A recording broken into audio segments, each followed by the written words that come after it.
Packet में लगा लूँ चलेगा। हाँ।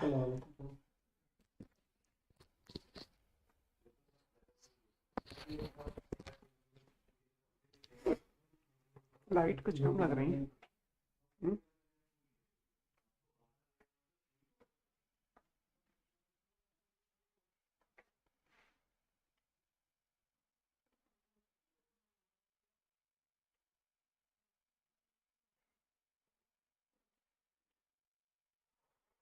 Good morning students.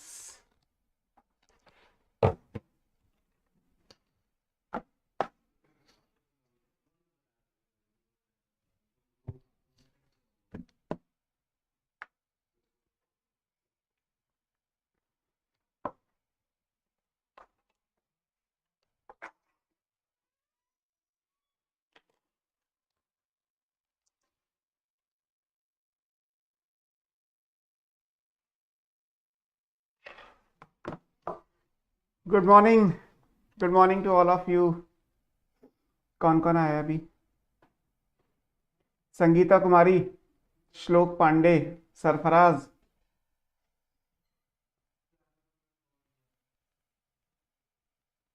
प्रशांत शर्मा। तुम कहाँ जुलॉजी हाइपोथैलेमस से पहुंच गए हैं? गुंजन, सरफराज,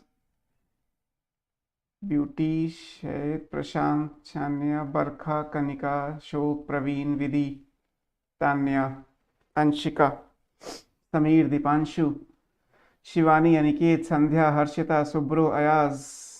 चलो, so good morning to all of you.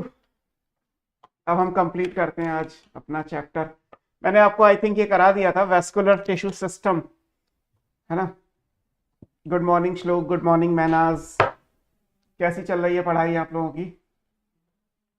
और टेस्ट पेपर्स कैसे हो रहे हैं? ये भी इंपॉर्टेंट है ना। क्लियर? तो हमें क्या पढ़ना है?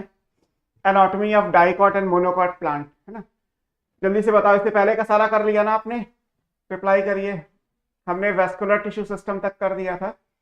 वेस्कुलर टिश्यू सिस्टम, उससे पहले ग्राउंड टिश्यू सिस्टम, और उससे भी पहले एपिडर्मल टिश्यू सिस्टम। यहां तक आप पूरा कर चुके थे। These are the 3 type of tissue system जो प्लांट के अंदर प्रेजेंट है। अब बात करते हैं, एक प्रैक्टिकल एस्पेक्ट दिया हुआ है, हालांकि इंपॉर्टेंट है, नीट में भी पिछले 2-3 सालों में इससे क्वेश्चन आए हुए हैं। And that practical aspect is anatomy of dicot and monocot plant. अगर एक डाइकॉट और एक मोनोकॉट को कंपेयर करें, कंपैरिजन हमें केवल रूट, स्टेम, लीफ, तीन ही चीजों का करना है। तो कंपैरिजन आपको करना है रूट, स्टेम, लीफ का। बस मोनोकॉट की रूट को डाइकॉट की लीफ से, सॉरी, मोनोकॉट की रूट को डाइकॉट की रूट से, देन सेम स्टेम आप डाइकॉट मोनोकॉट का कंपेयर करेंगे, और एक डाइकॉट लीफ को मोनोकॉट की लीफ से कंपेयर कर सकते हैं, है ना। तो ये प्रशांत ने लिखा है, sir I have a question. Most welcome बेटा, पूछो क्या पूछना है। यस, क्या क्वेश्चन पूछना है आपको?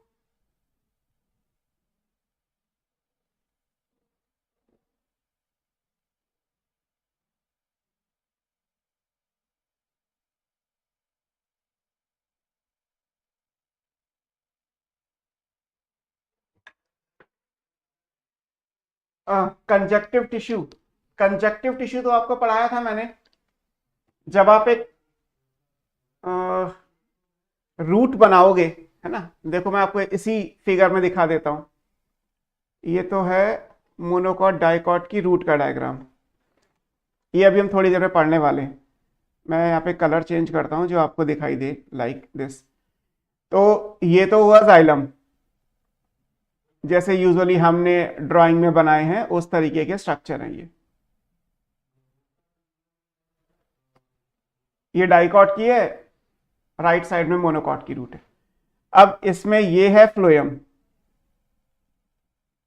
ये अगर आप ध्यान से देखोगे तो ही आपको ये समझ में आएगा, क्योंकि वो एक्चुअल डायग्राम है। एक्चुअल डायग्राम और लाइन डायग्राम कुछ हद तक डिफरेंट होते हैं। ये हो गया। अब अगर हम सोचे कि यहां पे पिथ ये है सेंटर में पार्ट, तो पिथ का वो पोर्शन जो जाइलम फ्लोएम के बीच में जाएगा, अब यहाँ मेडुलरी रे नहीं बन सकता, बिकॉज मेडुलरी रे होने के लिए जाइलम फ्लोएम एक रेडियस पे होना जरूरी है। यहाँ पे क्या है, जाइलम की रेडियस अलग है, जैसे ये जाइलम की रेडियस है येलो लाइन, और ये फ्लोएम की रेडियस है बाहर वाली। तो जाइलम फ्लोएम जब अलग अलग रेडियाई पे होते हैं तो उसको हम बोलते हैं रेडियल वेस्कुलर बंडल। तो जब रेडियल वेस्कुलर बंडल आप बनाओगे तो उसमें रे लाइक स्ट्रक्चर नहीं आएगा।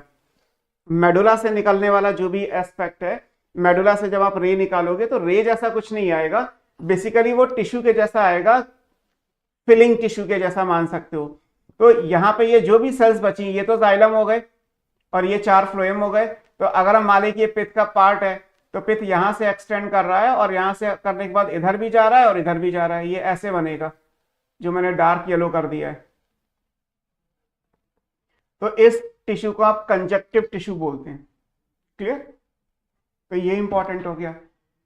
फिर शिवानी गुड मॉर्निंग, तुलसी वर्मा गुड मॉर्निंग, अशोक कुमार ने लिखा है सर सेंट्रार्क की कंडीशन क्या है? छोड़ दो, मैंने उस दिन भी आपको बोला था एक्सार्क एंट्रार्क पढ़ना है, एक्चुअली वही टर्म है। सेंट्रार्क वर्ग आप छोड़ दीजिए, आपके पार्ट का कुछ नहीं है, आपको बस एंडार्क और एक्सार्क दो चीजें याद रखनी है। ब्यूटी अच्छा, रैनी देवी गुड मॉर्निंग, प्रशांत शर्मा क्लियर, ओके। सो हम अभी इसी को डिस्कस करेंगे। हालांकि हमने जो भी कुछ अभी तक पढ़ा है उसी के बेस पे हम ये पढ़ने वाले हैं कि डाइकॉट मोनोकॉट को अगर हम कंपेयर करें तो कैसे कंपेयर करेंगे। इसमें आपको रूट, स्टेम, लीफ 3 कंपैरिजन करने हैं। तीनों कंपैरिजन का एक लेआउट देख लेते हैं। आफ्टर दैट हम सेकेंडरी ग्रोथ की बात करेंगे, जो मेन टॉपिक हमारा है दैट इज सेकेंडरी ग्रोथ, उसको डिस्कस करना है। ओके, अब फिर अशोक कुमार ने क्या पूछा है, cork of commerce comes from. बेटे कॉर्क तो कॉमर्स का मतलब है कमर्शियल, जिसे बेच सकते हो, है ना। तो जो बेचने वाली कॉर्क है, जो कमर्शियल कॉर्क है, वो कहाँ से मिलेगी? तो अभी आगे आप पढ़ोगे कॉर्कस सुबर प्लांट है, वहां से मिल जाएगी आपको, है ना। सरफराज सिद्दीकी ने भी कॉमर्स लिखा हुआ है, तो कॉमर्स मतलब कमर्शियल, है ना। नाउन और वर्ब का डिफरेंस है। अंशिका सकलानी ने लिखा है क्वेसेंट सेंटर क्या होता है? आप मॉर्फोलॉजी में रूट का डायग्राम याद करो, तो जहां पे रूट का आपने मेरिस्टेम बनाया था, रूट के टिप पे, रूट कैप के पीछे, तो वहां पे आपको क्वेसेंट सेंटर या क्वेसेंट जोन लिखा हुआ है। वहां पे ऐसी मेरिस्टेमेटिक सेल्स हैं जो टेम्परेरी जी नॉट स्टेज में है, they can divide only when required. अगर जरूरत नहीं है तो कभी डिवाइड नहीं करेंगी, जब जरूरत पड़ेगी तब डिवाइड करेंगी। तो that centre is quiescent centre, है ना। ओके, और किसी का कोई डाउट? मॉर्निंग में मुझसे किसी ने 2 डाउट पूछे थे, मैं उसको भी क्लियर कर देता हूं।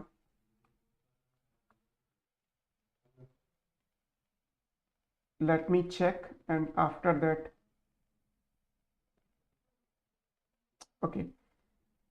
एक क्वेश्चन था, आपको मिला होगा पेपर में, parenchymatous tissue is characterized by, उसमें 3 ऑप्शन दिए हुए हैं एक्चुअली। एक है यूनिफॉर्म थिकनिंग्स, एक है थिकनिंग एट द कॉर्नर, एक है इंटरसेलुलर स्पेस, और चौथा है ऑप्शन में लिग्निफाइड वॉल। तो उसका आंसर शायद आपको ए दिखाई दे रहा है, presence of uniform thickenings, but वो मैंने करेक्ट करा दिया है। आंसर आपको जो मिलेगा presence of intercellular space. Parenchyma का जो कैरेक्टरिस्टिक है वो इंटरसेलुलर स्पेस है ना। तो वो आंसर ठीक हो जाएगा, आपको जब भी चेक होगा, मार्क्स आएंगे, कैलकुलेट हो जाएगा उसके अकॉर्डिंगली, ठीक है। एक और क्वेश्चन था जिसमें है secondary thickenings in collenchyma is of. तो एक्चुअली सेकेंडरी थिकनिंग्स तो होती है हेमीसेलुलोज और पैक्टिन की, बट क्योंकि ऑप्शन कोई ऐसा बन नहीं रहा है तो आपको सेलुलोज, हेमीसेलुलोज और पैक्टिन तीनों को कंसिडर करते हुए जो डी यानी ऑल ऑफ द अबव दे रखा है, तो ऑल ऑफ द अबव वाला आंसर आपका जो है वो क्लियर हो जाएगा, है ना।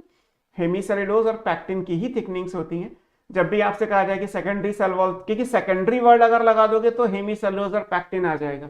सिर्फ अगर हम कहें कि थिकनिंग्स किसकी है, सेकेंडरी थिकनिंग्स किसकी है, अब यहाँ पे कोई ऑप्शन तो बन नहीं रहा कि हेमीसेलुलोज और पैक्टिन, दोनों को तो चूज करना ही करना है आपको। तो ऐसे केस में फिर आपको क्वेश्चन का नियर करेक्ट ढूंढना है। नियर करेक्ट ये हो सकता है कि आप ऑल ऑप्शन टिक करें, ऑल द अबव टिक कर दें, जिसमें सेल्यूलोज भी आ जाएगा सेकेंडरी थिकनिंग्स की फॉर्म में।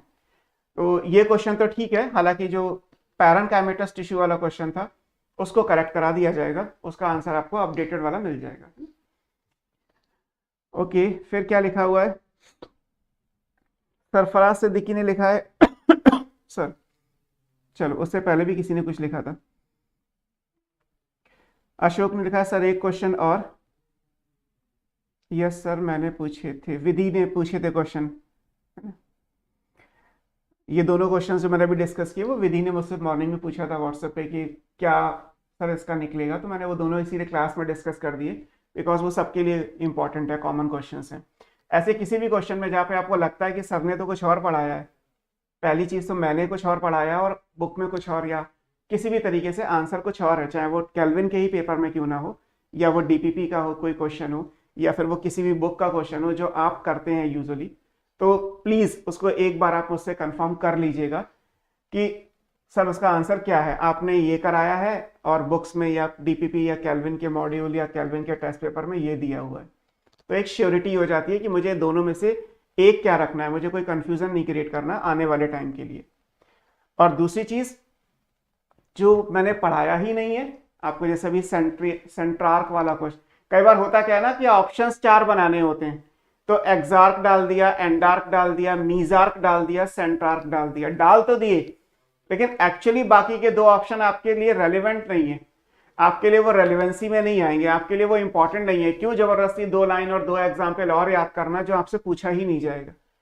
बुक के क्वेश्चन या मेरे क्वेश्चंस अलग होते हैं, जो सीबीएसई के पेपर में क्वेश्चंस आएंगे उसके तो ऑप्शंस भी आपको रेलिवेंट मिलेंगे, क्वेश्चन तो रेलिवेंट होगा ही होगा, उसके चारों ऑप्शंस भी रेलिवेंट होंगे, है ना। तो इसलिए आपको वो ध्यान रखना है कि अच्छा ठीक है सर ने एक्सार्क एंड डार्क कराया तो उतना चल जाएगा।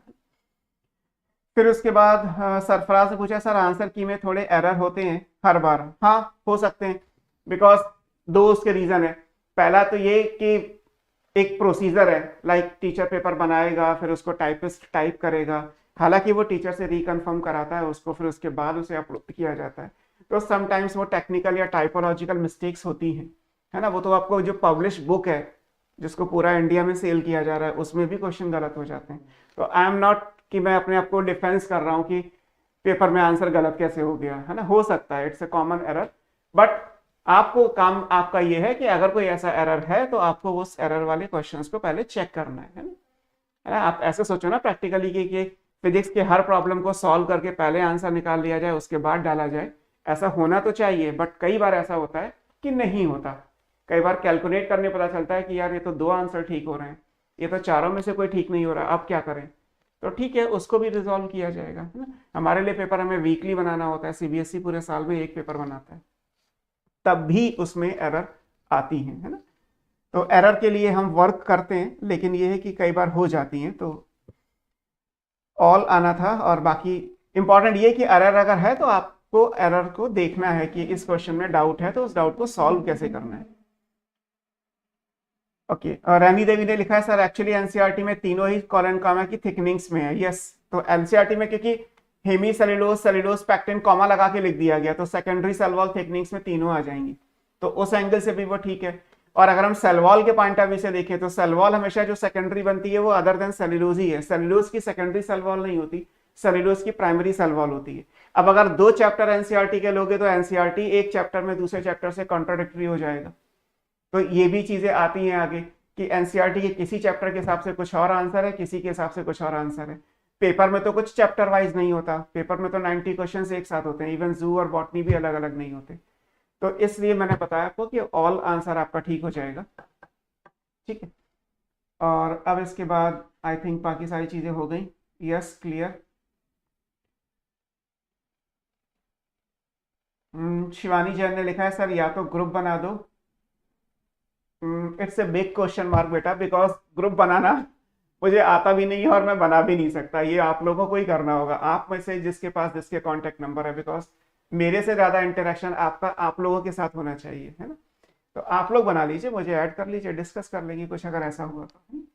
सरफराज सिद्दीकी ने फ्लोएम में क्या पूछा है, फाइबर इज ऑब्टेन फ्रॉम। अब ये एक बहुत बड़ा क्वेश्चन है, संगीता ने पूछा है फाइबर इज ऑब्टेन फ्रॉम। तो एक्चुअली फाइबर तो बहुत सारी जगह है ना, नॉट ओनली फ्लोएम, जाइलम में भी फाइबर था। अगर आप पूरे चैप्टर को देखो तो हमने तो ये पढ़ा था कि कमर्शियल फाइबर कहां से मिल रहे हैं, कमर्शियल फाइबर की बात थी तो जूट, फ्लेक्स, हेम्प, और वो भी एनसीईआरटी ने दे दिए कि ये कमर्शियल है, फ्लोएम से मिलने वाले। फाइबर तो जाइलम में भी होता है, फाइबर तो सिंपल स्केलर एंड काइमा में भी होगा, और फाइबर और आपने कहां पढ़े हैं, कोकोनट के मीजोकार्प में फाइबर पढ़े, वो फ्लोएम तो नहीं था। कॉटन के सीड टेस्टा से जो फाइबर निकला वो कॉटन का जो फाइबर है वो भी फाइबर है, बट अगेन वो फ्लोएम नहीं था। तो फाइबर तो बहुत सारी जगह हो गया ना, फाइबर का तो आपको इसीलिए क्लासिफिकेशन पूरा पढ़ा दिया एक जगह कि कोई कंफ्यूजन ना रहे। फाइबर फ्लोएम में भी है, फाइबर जाइलम में भी है, फाइबर सिंपल स्क्लेरेन्काइमा में भी है। फाइबर अगर जाइलम फ्लोएम का फाइबर होगा तो आपने पढ़ा ही है पिछली क्लास में कि वो स्टील के अंदर, पेरीसाइकिल के अंदर आएगा, तो वो स्टीलर फाइबर हो गए या इंट्रा स्टीलर फाइबर हो गए। और अगर उसके बाहर कहीं फाइबर है तो सरफेस फाइबर हो जाएगा, जैसे ऑलरेडी आपने सीड टेस्टा से पढ़ा, कॉटन एग्जाम्पल और कोकोनट में पढ़ा। उसका जो क्वायर है, जो मीजोकार्प ऑफ द फ्रूट से मिलेगा, वो भी एक फाइबर है। तो फाइबर ब्रॉड स्केल पे अलग अलग जगह हो जाएगा। ये क्वेश्चन भी मैंने दिया था, सरफराज ने फ्लोएम लिखा है, लेकिन फ्लोएम के अलावा भी, फ्लोएम तो तब आएगा जब जूट, फ्लेक्स और हेम्प एग्जाम्पल हुआ। आंसर की में जाइलम, फ्लोएम, एपिडर्मिस दिया है तो सही दिया है ना। जाइलम के भी फाइबर हो गए, फ्लोएम के भी फाइबर हो गए। एपिडर्मल फाइबर का मतलब सीड टेस्टा, सीड कोट, किसी भी सीड का सीड कोट एपिडर्मिस का पार्ट हो गया, है ना।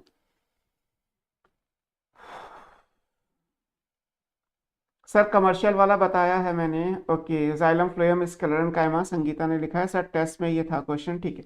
हो गए सारे डाउट्स जितने भी अभी हमने डिस्कस किए। अब हम आगे चलते हैं, अपने टॉपिक पे चलते हैं। सबसे पहले हम डाइकॉट की रूट को मोनोकॉट की रूट से कंपेयर करते हैं।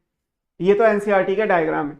अगर आप डायग्राम के हिसाब से समझोगे तो पहले मैं डायग्राम में डिस्कस कर लेता हूँ, फिर हम जो चेंजेस हैं वो चेंजेस देख लेंगे। ये देखिए, रूट हेयर दोनों जगह है, कोई इश्यू नहीं है।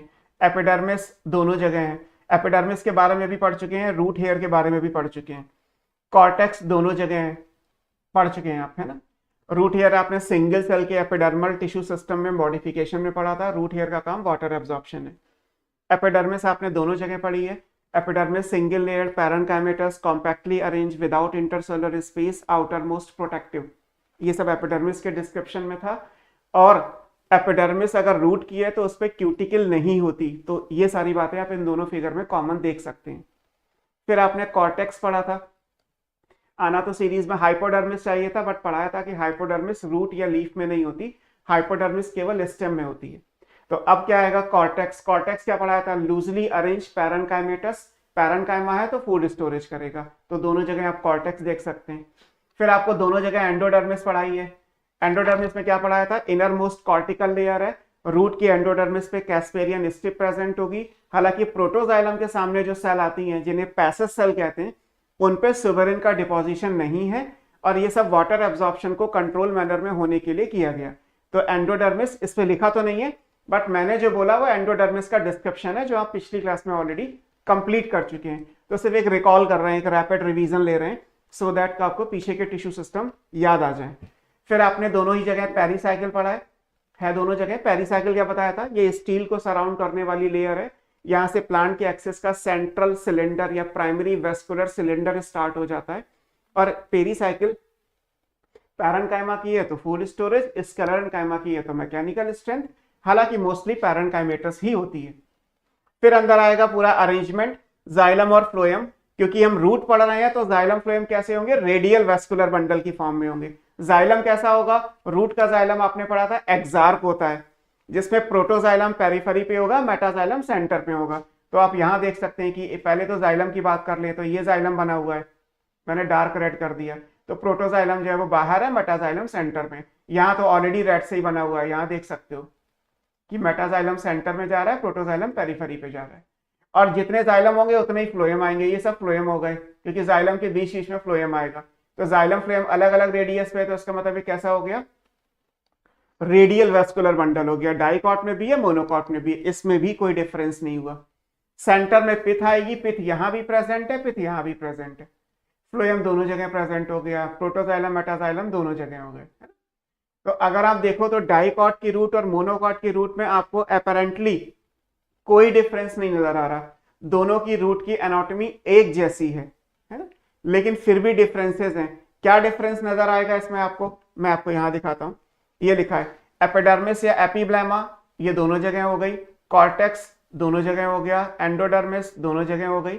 एंडोडर्मिस का डिस्क्रिप्शन, रूट की एंडोडर्मिस का, Casparian strip, suberin which is impervious to water, और पैसेज सेल। 3 वर्ड या उनसे रिलेटेड जो क्वेश्चंस हैं वो याद रखिएगा। पेरीसाइकिल दोनों जगह है, वेस्कुलर बंडल की बात करें तो अब यहां पे आप देखो पहला डिफरेंस आएगा वो ये कि यहां पे जाइलम और फ्लोएम अगर आप देखोगे तो ये 2 to 4 है। फर्स्ट डिफरेंस जिससे आप पहचानोगे कि ये डाइकॉट की रूट है और ये मोनोकॉट की रूट है, ये कहां से निकल के आएगा? ये हमें नंबर ऑफ वेस्कुलर बंडल में इसमें जो जाइलम के एलिमेंट्स हैं या फ्लोएम के भी कह सकते हैं कि सर जितने जाइलम है उतने फ्लोएम है, तो फ्लोएम क्यों नहीं लिखा गया? अब ये जिसने भी पहली बार दिया उसकी मर्जी थी, उसने जाइलम को इंपॉर्टेंस दे दी, तो जाइलम के रिस्पेक्ट में कन्वेंशनली हम पढ़ते चले आ रहे हैं, मैं पढ़ाता चला जा रहा हूं, वरना जितने जाइलम होंगे करस्पॉन्डिंग टू दैट उतने ही फ्लोएम होंगे। तो नंबर ऑफ जाइलम या कह लीजिए number of phloem, vascular bundle की फॉर्म में अगर आप देखोगे तो जाइलम कितने हैं? 2 से 4 होते हैं। तो डाई आर्क होगा या ट्राई आर्क होगा या टेट्रा आर्क होगा। लेकिन जब मोनोकॉट की रूट में देखोगे तो मोर देन 6 है, यूजुअली 6 से 12 होते हैं। तो यहां जाइलम 2 से 4 और यहां 6 से 12 है ना। तो ये अगर आप देखोगे तो यहां मिल जाएगा आपको, ये लीजिए यहां काउंट कर लीजिए, यहां पे जाइलम कितने? 1 2 3 4।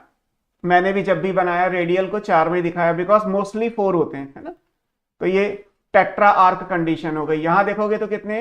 1 2 3 4 5 6 7 8।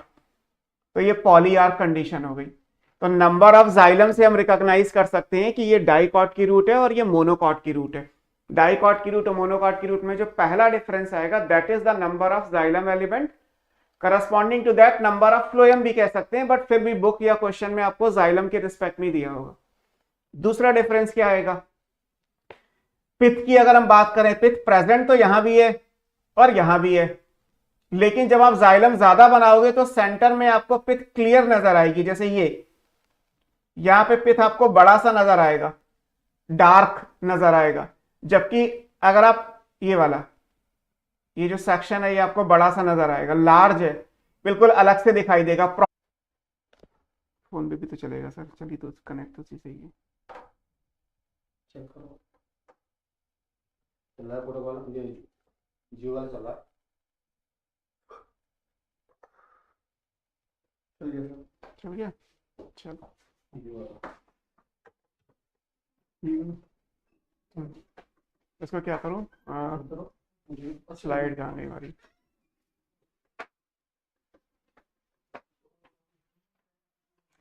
ओके,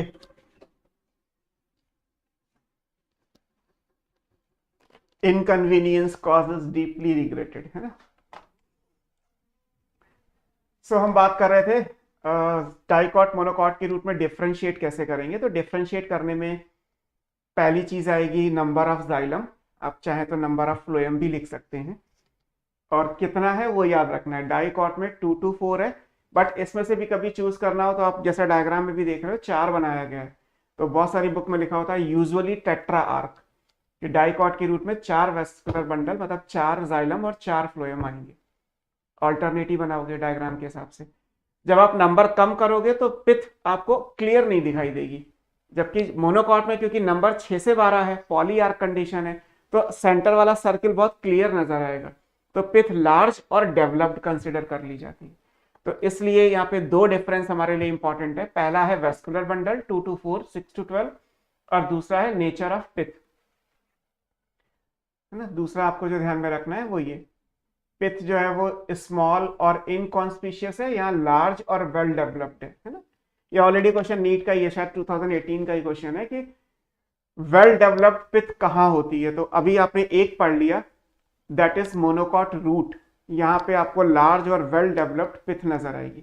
जहां तक सेकेंडरी ग्रोथ की बात है अभी हम आगे पढ़ेंगे, डाइकॉट में सेकेंडरी ग्रोथ होती है, तो इसलिए लिख दिया गया है कि इट अंडरगो सेकेंडरी ग्रोथ, और मोनोकॉट में सेकेंडरी ग्रोथ नहीं होती तो नहीं, क्योंकि सेकेंडरी ग्रोथ हम बाद में पढ़ेंगे। तो सेकेंडरी ग्रोथ का जो डिफरेंस है वो अभी हमारे लिए वैलिड नहीं है। हम जो भी इस टाइम पे कंपेयर कर रहे हैं, ये याद रखिएगा कि हमने जो भी कंपैरिजन किया है वो प्राइमरी स्ट्रक्चर का किया है। एक प्राइमरी रूट को एक प्राइमरी मोनोकॉट के रूट से कंपेयर किया गया, प्राइमरी डाइकॉट रूट को प्राइमरी मोनोकॉट रूट से कंपेयर किया गया, और इस बेसिस पे केवल 2 डिफरेंस समझ में आए, number of xylem and nature of pith. Clear? अब आते हैं नेक्स्ट स्लाइड पे चलते हैं। नेक्स्ट है हमारा, हम एक बार स्टेम को कंपेयर कर लेते हैं। स्टेम में ये डाइकॉट मोनोकॉट के डायग्राम बने हुए हैं। आप पहले समझ लीजिए कि स्टेम में आपको क्या मिलेगा या क्या मिलने वाला है। स्टेम में आपको मिलेगा, जैसे सबसे पहले क्या आना चाहिए, एपिडर्मिस। ये लाइन डायग्राम है, ये एक छोटा सा पोर्शन मान लीजिए कि ये यहां से ले लिया गया और इसको इलॉबरेट करके आपको दिखा दिया गया। तो सबसे बाहर क्या आएगा, एपिडर्मिस आना चाहिए है। एपिडर्मिस के मॉडिफिकेशन में आपने ट्राइकोम या एपिडर्मल हेयर लिखा हुआ है यहाँ पे। एपिडर्मल हेयर को आप क्या मान सकते हो कि ये ट्राइकोम है। हालांकि याद रखिएगा कि ट्राइकोम हर जगह तो नहीं होता, जहां पे मतलब जिस सैंपल को लेके सेक्शन कट किया गया होगा प्रोबेबली उसमें ट्राइकोम है, इसलिए एपिडर्मल हेयर लिख दिया गया है ना। तो ये चीज हो जाएगी। फिर इसके बाद क्या आएगा, एपिडर्मिस के बाद आएगा हाइपोडर्मिस। तो ये यहाँ पे हाइपोडर्मिस प्रेजेंट है। आपको पढ़ाया था कि डाइकॉट में जो हाइपोडर्मिस है वो किसकी बनी होती है, कॉलन काइमा की। तो जो बेसिकली कॉलन काइमा है वो क्या लिखा हुआ है, दैट इज कॉल्ड हाइपोडर्मिस। यहां देखो एपिडर्मिस, हाइपोडर्मिस। फिर क्या आएगा, कॉर्टेक्स। कॉर्टेक्स किसका होता है, पैरेन्काइमा का होता है। तो ये कॉर्टेक्स हो गया, ये पैरेन्काइमा जो लिखा है वो कॉर्टेक्स के लिए लिखा है। तो ये जो ग्रीन कलर बना हुआ है ये कॉर्टेक्स हो गया। अब आएगी एंडोडर्मिस। तो एंडोडर्मिस को आपने यहाँ पे और क्या नाम दिया था, एंडोडर्मिस को स्टार शीथ भी बोला था कि endodermis star sheath inner most cortical layer कहलाती है। ये यहाँ एंडोडर्मिस हो गई। फिर क्या आना चाहिए, पेरीसाइकिल आना चाहिए। तो पेरीसाइकिल भी प्रेजेंट है एज यूजुअल की वो स्टील को सराउंड करती है, तो पेरीसाइकिल आ गया। अब आएगा जाइलम, फ्लोएम, कैम्बियम। तो ये रहा फ्लोएम, ये रहा कैम्बियम, ये रहे मेटा और प्रोटोजाइलम। हमने बंडल कैसे बनाया था, ऐसे, इधर देखो तो ये बना हुआ है लाइक दिस। तो इसमें आपने बनाया था कि ये कैम्बियम है, ये फ्लोएम है, ये जाइलम में ये मेटाजाइलम आएगा और सेंटर की तरफ क्या आएगा, प्रोटोजाइलम आएगा। तो फ्लोएम, कैम्बियम, मेटाजाइलम और प्रोटोजाइलम ये आ गई। और सेंटर में आप देखोगे तो ये व्हाइट पोर्शन जितना भी लिखा हुआ है दैट इज व्हाट, पिथ। पिथ का वो पोर्शन जो ये बीच बीच में जा रहा है, व्हाइट व्हाइट लाइंस दिखाई दे रही हैं, ये बन गई मेडुलरी रे। ये लिखा हुआ है मेडुलरी रे। तो जो स्ट्रक्चर आपको ड्रॉ किया था ग्राउंड टिश्यू को पढ़ाने के टाइम पे वो बेसिकली डाइकॉट का स्टेम था। तो ये डाइकॉट का स्टेम आ जाएगा, है ना। सब के बारे में आप ऑलरेडी पहले ही पढ़ चुके हैं। अब डाइकॉट के स्टेम को जब आप मोनोकॉट के स्टेम से कंपेयर करोगे तो एपिडर्मिस यहां भी है एज यूजुअल, हाइपोडर्मिस यहां भी है। लेकिन अगर आपको याद है तो हाइपोडर्मिस किसकी बनी होती है, स्केलेरन काइमा की होती है।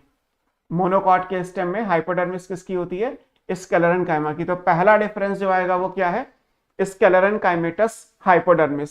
जबकि डाइकॉट के स्टेम में किसकी है, कॉलन काइमेटस हाइपोडर्मिस है। तो नेचर ऑफ हाइपोडर्मिस दोनों जगह अलग अलग हो गया। अब क्या आएगा, अब अगर आप मोनोकॉट में देखोगे तो यहां पे इंपॉर्टेंट क्या है कि यहां पे कोई भी अरेंजमेंट आगे का नहीं है वैलिड। कॉर्टेक्स नहीं है, एंडोडर्मिस या स्टार शीथ नहीं है, पेरीसाइकिल नहीं है, पिथ नहीं है, मेडुलरी रे नहीं है, ऐसी कोई भी चीज नहीं है। क्यों नहीं है, क्योंकि डाइकॉट में तो जो आपने बनाए हैं वो वेस्कुलर बंडल रिंग में अरेंज है। आप डाइकॉट में फिगर में देखो तो यहाँ पे वेस्कुलर बंडल आपको रिंग में अरेंज नजर आ रहे हैं। तो ऊपर भी लेयर एग्जिस्ट कर रही है, नीचे सेंटर में आपको पिथ नजर आ रही है। लेकिन मोनोकॉट में क्या हुआ, मोनोकॉट में हुआ ये कि बंडल स्कैटर्ड हो गए। जब वेस्कुलर बंडल को स्कैटर्ड कर दोगे तो कॉर्टेक्स पैरेन्काइमा का होता है, एंडोडर्मिस पैरेन्काइमा की होती है, पेरीसाइकिल पैरेन्काइमा की होती है, पिथ पैरेन्काइमा है, मेडुलरी रे पैरेन्काइमा है। तो जब आप बंडल को स्कैटर्ड कर दोगे सारे पैरेन्काइमा में तो सारी लेयर मिक्सअप हो जाएंगी, कोई लेयर एग्जिस्ट ही नहीं करेगी। एक कॉमन टर्म आ जाएगा जो ग्रीन कलर का पार्ट दिखाया गया है, and that common word is known as ground tissue. और ये किसका बना है, पूरा का पूरा पैरेन्काइमा है। और अगर बंडल स्कैटर्ड ना होते, जैसे डाइकॉट में थे कि डाइकॉट में रिंग की फॉर्म में अरेंज थे, तो आप लेयर बना सकते थे लाइक कॉर्टेक्स, एंडोडर्मिस, पेरीसाइकिल, पिथ और मेडुलरी रे। वो पांचों चीजें आती हैं जो पैरेन्काइमा से अलग अलग बनती हैं। लेकिन यहां पे क्या है, क्योंकि बंडल स्कैटर्ड हो गए इसलिए यहां पे सब कुछ मिल गया।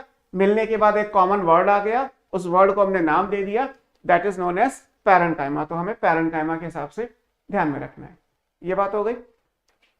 जहां तक वेस्कुलर बंडल की बात है, अगर हम वेस्कुलर बंडल का डिफरेंस लेके आएंगे तो मैंने आपको डाइकॉट मोनोकॉट का वेस्कुलर टिश्यू सिस्टम पढ़ाया था। डाइकॉट में आपने कॉन्जॉइंट कोलैटरल ओपन टाइप लिखे थे। ओपन टाइप क्यों लिखे थे, बिकॉज बंडल के अंदर कैम्बियम प्रेजेंट थी। मोनोकॉट में क्या लिखा था, कॉन्जॉइंट कोलैटरल क्लोज्ड, क्योंकि कैम्बियम एब्सेंट है। तो एक डिफरेंस तो वेस्कुलर बंडल का हो गया। एक तो ये हो गया कि वेस्कुलर बंडल डाइकॉट में रिंग में अरेंज है, मोनोकॉट में स्कैटर्ड है, आप देख ही रहे हो। दूसरा क्या हो गया, वेस्कुलर बंडल का टाइप। टाइप के हिसाब से कॉन्जॉइंट कोलैटरल ओपन ये आएगा डाइकॉट में, कॉन्जॉइंट कोलैटरल क्लोज्ड ये आएगा मोनोकॉट में। क्लियर? क्योंकि हम स्टेम की बात कर रहे हैं तो स्टेम में जाइलम कैसा होता है, एंडार्क, तो वो डाइकॉट में भी रहेगा और मोनोकॉट में भी रहेगा। एक नोटिस करने की चीज और भी है कि मोनोकॉट के अंदर जो ये वेस्कुलर बंडल बने हुए हैं, है ना, ये जाइलम फ्लोएम जहां दिखाया गया है, ये जाइलम है, ये फ्लोएम है, ऐसे दिखाया गया। इनमें क्या होता है, इनमें वाटर कंटेनिंग कैविटीज होती है। आपकी बुक में आगे लिखा है कि वाटर कंटेनिंग कैविटीज ये मोनोकॉट के स्टेम में प्रेजेंट होती है, ये डाइकॉट में नहीं होती। तो एक डिफरेंस हमारे लिए ये भी वैलिड हो जाएगा, presence of water containing cavities in monocot, ये डाइकॉट में नहीं होंगी। क्लियर?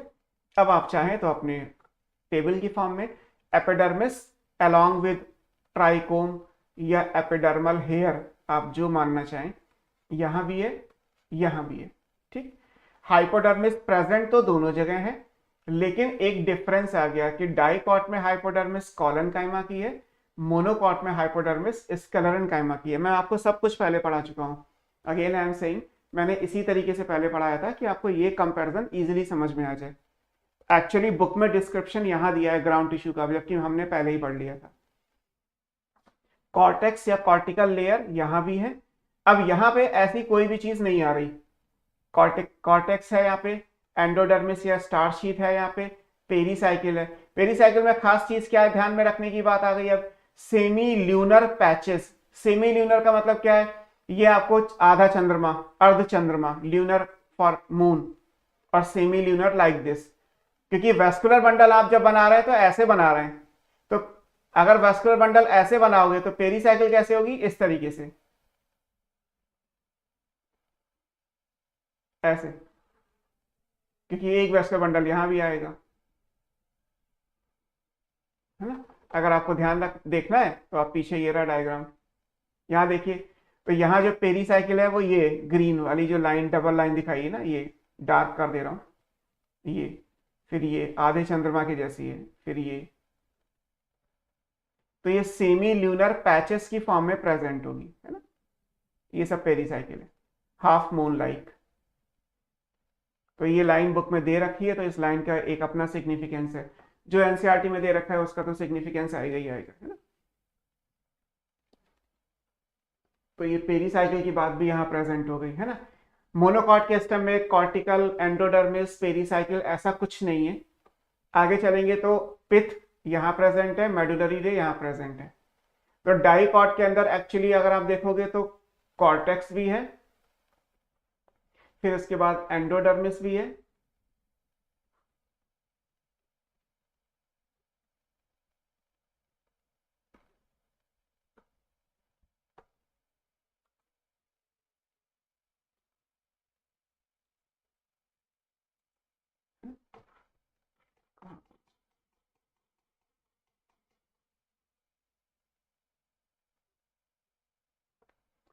कॉर्टेक्स के बाद यहाँ पे एंडोडर्मिस भी है, फिर यहाँ पेरीसाइकिल भी है।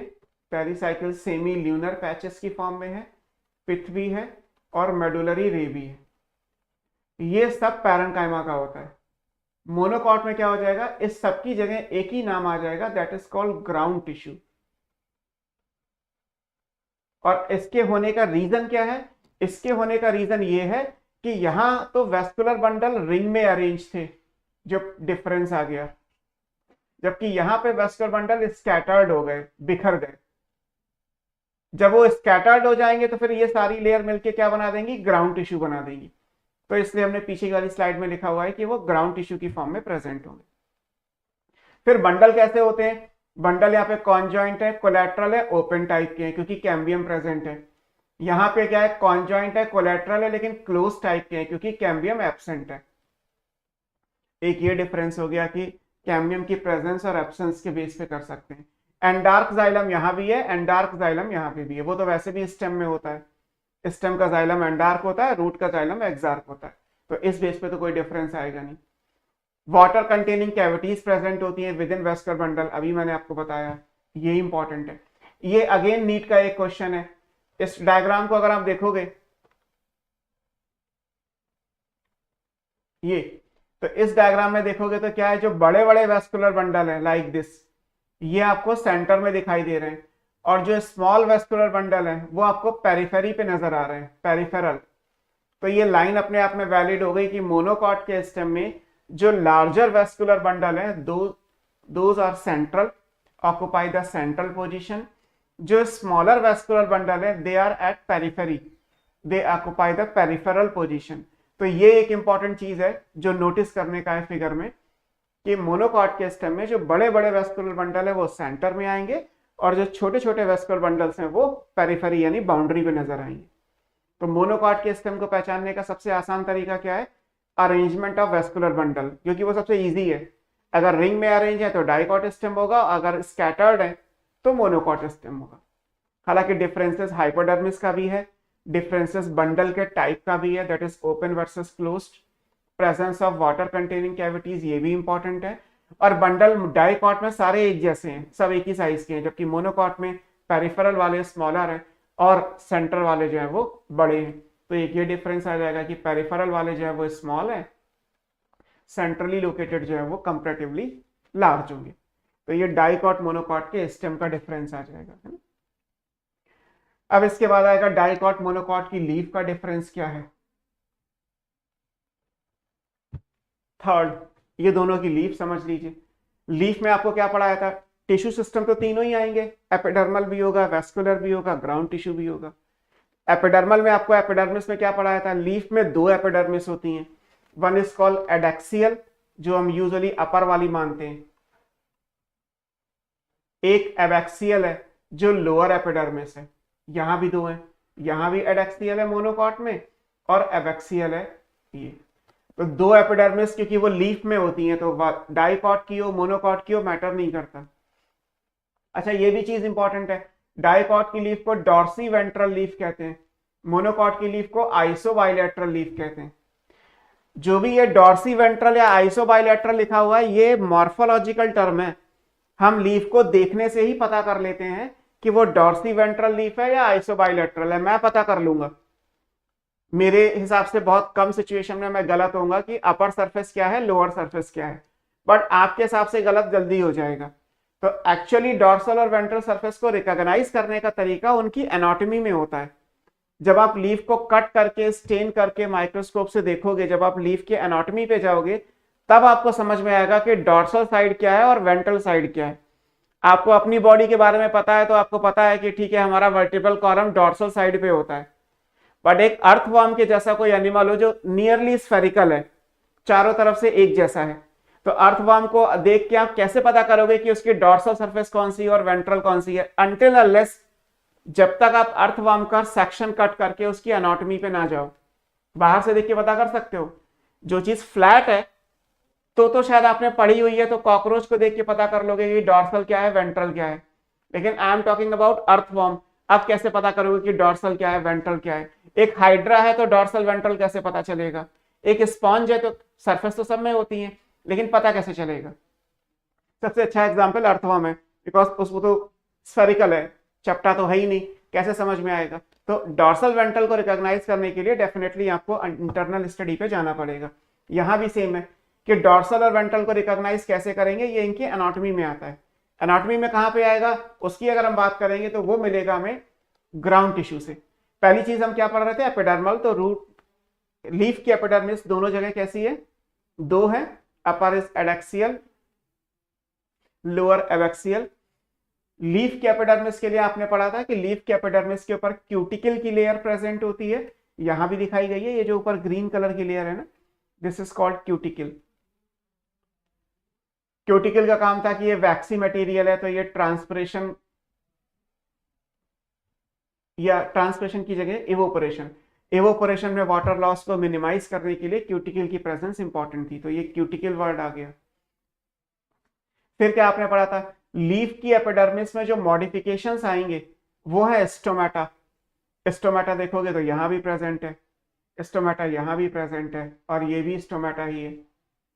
फिर आपको मैंने स्टोमेटा का अरेंजमेंट पढ़ाया था कि डाइकॉट में क्या होता है, stomata more on lower surface, lower surface पे स्टोमेटा ज्यादा होते हैं, लोअर मतलब एबैक्सियल, है ना। जबकि मोनोकॉट में क्या है, they are equally distributed on both the surfaces. तो डाइकॉट में तो लोअर सरफेस पे अपर के कंपैरिजन में ज्यादा है। जैसे इस चीज को बुक में ऐसे दिखाया गया कि मान लीजिए यहाँ पे तो कोई स्टोमेटा नहीं बना है, इतने सरफेस एरिया में कोई स्टोमेटा नहीं है, और इतने सरफेस एरिया में एक स्टोमेटा है। ये लीफ का एक छोटा सा सरफेस एरिया है, पूरी लीफ नहीं बनी हुई है। कि आप ये मान लें कि सर अपर सरफेस पे तो स्टोमेटा है ही नहीं एनसीईआरटी में, अपर सरफेस पे डाइकॉट में एडैक्सियल सरफेस पे कोई स्टोमेटा नहीं दिया हुआ है, तो ऐसा नहीं कि स्टोमेटा एब्सेंट कर देंगे, स्टोमेटा दोनों जगह प्रेजेंट है बट लोअर पे ज्यादा है। मोनोकॉट में क्या है, दोनों पे बराबर होते हैं, तो एक ऊपर भी दिखा दिया गया तो एक नीचे भी दिखा दिया गया। क्लियर। हर स्टोमेटा के पीछे कुछ स्पेस होता है, खाली जगह, जिसको हम सब स्टोमेटल कैविटी बोलते हैं। यहां भी है एज यूजुअल, यहां भी होगी। तो एपिडर्मिस और उससे बनने वाले स्ट्रक्चर, अगर हम एपिडर्मल टिश्यू सिस्टम की बात करेंगे तो उसमें दो एपिडर्मिस हो गई, एडैक्सियल एबैक्सियल, दोनों पे क्यूटिकल का डिपोजिशन है। स्टोमेटा का डिस्ट्रीब्यूशन इंपॉर्टेंट है, डाइकॉट में लोअर पे ज्यादा है, अपर के कंपैरिजन में मोनोकॉट पे बराबर equally distributed on both the surfaces है। इस डायग्राम में दिया तो नहीं है, लेकिन मैंने आपको पढ़ाया था मोटर या बुली फॉर्म सेल्स, और वो मोनोकॉट में जो जीरिक ग्रासेस हैं उनकी लीफ में अपर सरफेस पे प्रेजेंट होती हैं। तो फिलहाल मोटर या बुली फॉर्म सेल्स को डायग्राम में तो शो नहीं किया गया है, लेकिन एक डिफरेंस वो भी है कि मोनोकॉट की लीफ में बुली फॉर्म या मोटर सेल्स प्रेजेंट होती हैं। हालांकि एग्जाम्पल जीरिक ग्रासेस पढ़ा है हमने, सारे मोनोकॉट में नहीं होंगी, जीरिक ग्रासेस में होंगी, तो वो भी याद रखिएगा, वो इस डायग्राम में हम शो नहीं कर रहे। फिर क्या आएगा, एक वेस्कुलर टिश्यू सिस्टम को ले लो, तो मॉर्फोलॉजी के हिसाब से जहां जहां लीफ में आप मिडरिब बनाओगे, हमने मॉर्फोलॉजी में लीफ का स्ट्रक्चर बनाया, हमने उसमें मिडरिब यानी प्राइमरी वेन बनाया, तो जहां पे मिडरिब या प्राइमरी वेन होती है वहीं पे एक वेस्कुलर बंडल होता है, केवल एक मिडरिब पे एक वेस्कुलर बंडल है। तो जैसे डाइकॉट में मिडरिब होती है तो डाइकॉट की मिडरिब बना दी गई। वेस्कुलर बंडल में क्या आएगा, जाइलम फ्लोएम। टाइप के हिसाब से मैंने आपको पढ़ाया था कि कॉन्जॉइंट कोलैटरल, कोई ओपन नहीं कोई क्लोज नहीं, बिकॉज यहाँ कैम्बियम कभी हो ही नहीं सकती। ऐसे यहाँ भी वेस्कुलर बंडल आ गया तो जाइलम फ्लोएम प्रेजेंट हो गए। ठीक, तो जहां जहां मिडरिब है वहां वहां वेस्कुलर बंडल हो गए, that is by xylem and phloem. तो वो बात भी हमारी खत्म हो गई। अब क्या आएगा, ग्राउंड टिश्यू, कि लीफ में ग्राउंड टिश्यू क्या है। तो लीफ का ग्राउंड टिश्यू बहुत सिंपल है, यहाँ पे वो चीजें नहीं है जैसे आपने स्टेम या रूट के लिए पढ़ी, लाइक हाइपोडर्मिस था, कॉर्टेक्स था, एंडोडर्मिस था, पेरिसाइकिल था, या फिर हमने उसमें पिथ, मेडुलरी रे, कंजक्टिव टिश्यू, ये सब चीजें पढ़ी। ऐसा कुछ लीफ में नहीं है, हमने स्टार्टिंग में भी लिखा था। लीफ का ग्राउंड टिश्यू बहुत सिंपल है, लीफ का एक ही काम है, दैट इज फोटोसिंथेसिस, और उसके लिए सिंपल पैरेन्काइमा होगा जिसमें क्लोरोप्लास्ट डेवलप हो जाएगा, उसको भी हमने पढ़ा था, that is specifically called chlorenchyma. और नाम क्या दिया गया, मीजोफिल। मीजो का मतलब है इन बिटवीन, फिल का मतलब लीफ। तो लीफ में दो एपिडर्मिस के बीच में जितनी भी पैरेन्काइमा वाली सेल्स जिनमें क्लोरोप्लास्ट है, उनको आप क्या बोलोगे, मीजोफिल बोलोगे। तो ग्राउंड टिश्यू के नाम पे केवल मीजोफिल आएगा, तो मीजोफिल हो गया, है ना। अब डिफरेंस किस चीज में आएगा, डिफरेंस आएगा मीजोफिल के अरेंजमेंट में। डाइकॉट में क्या होता है कि मीजोफिल में एक है पैलिसेड, पैलिसेड का मतलब होता है स्टैक, एक के ऊपर एक। आप यहाँ पे देखोगे तो कोई स्पेस नहीं है, इन लाइंस के बीच में देखो तो यूजुअली स्पेसेस नहीं है, फिर ऐसे इनके बीच में देखोगे तो कोई स्पेस, ये स्टैक है, एक के ऊपर एक के ऊपर एक के ऊपर एक, ऐसे। तो पैलिसेड मीजोफिल कहलाएंगे। और ये हमेशा कहाँ होगा, एडैक्सियल सरफेस पे, अपर सरफेस पे। ये सरफेस हमें डार्क ग्रीन दिखाई देती है बिकॉज यहाँ पे पर यूनिट एरिया अगर आप नंबर ऑफ क्लोरोप्लास्ट निकालोगे तो ज्यादा आएगा ना, सेल्स ज्यादा है तो क्लोरोप्लास्ट भी ज्यादा होगा। जबकि नीचे लोअर सरफेस पे देखोगे तो क्या है, यहाँ पे एयर कैविटीज हैं, लूजली अरेंज पैरेन्काइमा है विद क्लोरोप्लास्ट, तो इसको बोलते हैं स्पॉन्जी मीजोफिल, स्पॉन्ज लाइक है, एयर स्पेस यहाँ ज्यादा आ रहे हैं। तो डाइकॉट में जो मीजोफिल है वो दो पार्ट में होगा, palisade mesophyll and spongy mesophyll. Monocot में ऐसा कोई अरेंजमेंट नहीं होता, मोनोकॉट में ये सिंपली मीजोफिल है, या कुछ भी पैलिसेड या स्पॉन्जी जैसा नहीं है। तो डाइकॉट मोनोकॉट में डिफरेंस बेसिकली इस सेंस में आएगा। इसीलिए मोनोकॉट की लीफ दोनों तरफ से एक जैसी दिखाई दे रही है, बिकॉज स्टोमेटा दोनों तरफ बराबर है, एडैक्सियल एबैक्सियल दोनों तरफ से बराबर हो गया, दोनों तरफ क्यूटिकल आ गई, ग्राउंड टिश्यू में कोई डिस्क्रिमिनेशन है ही नहीं केवल एक जहां मिडरिब आ रही है वहां वेस्कुलर बंडल होगा, वो ध्यान रखना है। क्लियर? तो इस तरीके से आएगा। फ्लोएम को देखोगे तो ये एडैक्सियल पे भी है, फ्लोएम एबैक्सियल पे भी है, जाइलम बीच में बना दिया गया। लेकिन डाइकॉट में क्या है, हर चीज डिफरेंस है। डाइकॉट में इंपॉर्टेंट क्या है कि जो एडैक्सियल है उधर क्या आएगा, पैलिसेड, जो एबैक्सियल है उधर क्या आएगा, स्पॉन्जी। यहाँ पे per unit area number of chloroplast या क्लोरोफिल का अमाउंट ज्यादा हो जाएगा, तो ये डार्क ग्रीन की होगी, ये लाइट ग्रीन की होगी। जैसे नॉर्मली मैंगो की लीफ देखिए, गुआवा की देखिए, पीपल की देखिए, एक तरफ ज्यादा ग्रीन है, एक तरफ कम ग्रीन है। तो क्यों है? क्योंकि उस सरफेस पे number of chloroplast having the chlorophyll that is the green pigment वो ज्यादा और कम हो जाएगा। तो एक्चुअली एडैक्सियल को पहचानने का तरीका ये है कि जिधर पैलिसेड मेसोफिल होगा that will be adaxial surface of dicot leaf, जिसको एक्चुअली अपर बोलना चाहिए। और जिधर स्पॉन्जी मेसोफिल आ रहा है that will be lower surface of the dicot leaf, जो एबैक्सियल एपिडर्मिस के हिसाब से आएगा, है ना। क्रेन्स एनाटॉमी प्रशांत ने लिखा हुआ है। एक्चुअली क्रेन्स एनाटॉमी का यहाँ कोई लेना देना नहीं है। क्रेन्स एनाटॉमी वो हम फोटोसिंथेसिस में नहीं पढ़ेंगे। हाँ, उसमें रिलेटेड एक चीज है, that is the bundle sheath cell. Bundle sheath क्या होती है? ये भी ग्राउंड टिश्यू है, ये भी फोटोसिंथेसिस करने वाले वही पैरेन्काइमा विद क्लोरोप्लास्ट है, बट इनका हुआ क्या, ये एक्चुअली ये बंडल शीथ है, ये वेस्कुलर बंडल को ऊपर से सराउंड कर लेती हैं। यहाँ पे तो सिंगल लेयर बना हुआ है, आप मल्टीपल लेयर भी बना सकते हैं। बंडल शीथ की एक लेयर हो ऐसा कोई फिक्स नहीं है। तो वेस्कुलर बंडल को सराउंड करते हुए जो लेयर बनती है वो लेयर क्या कहलाएगी, बंडल शीथ कहलाएगी। क्लोरोप्लास्ट इनमें भी है, फोटोसिंथेसिस ये भी करेंगे, that is also the part of ground tissue.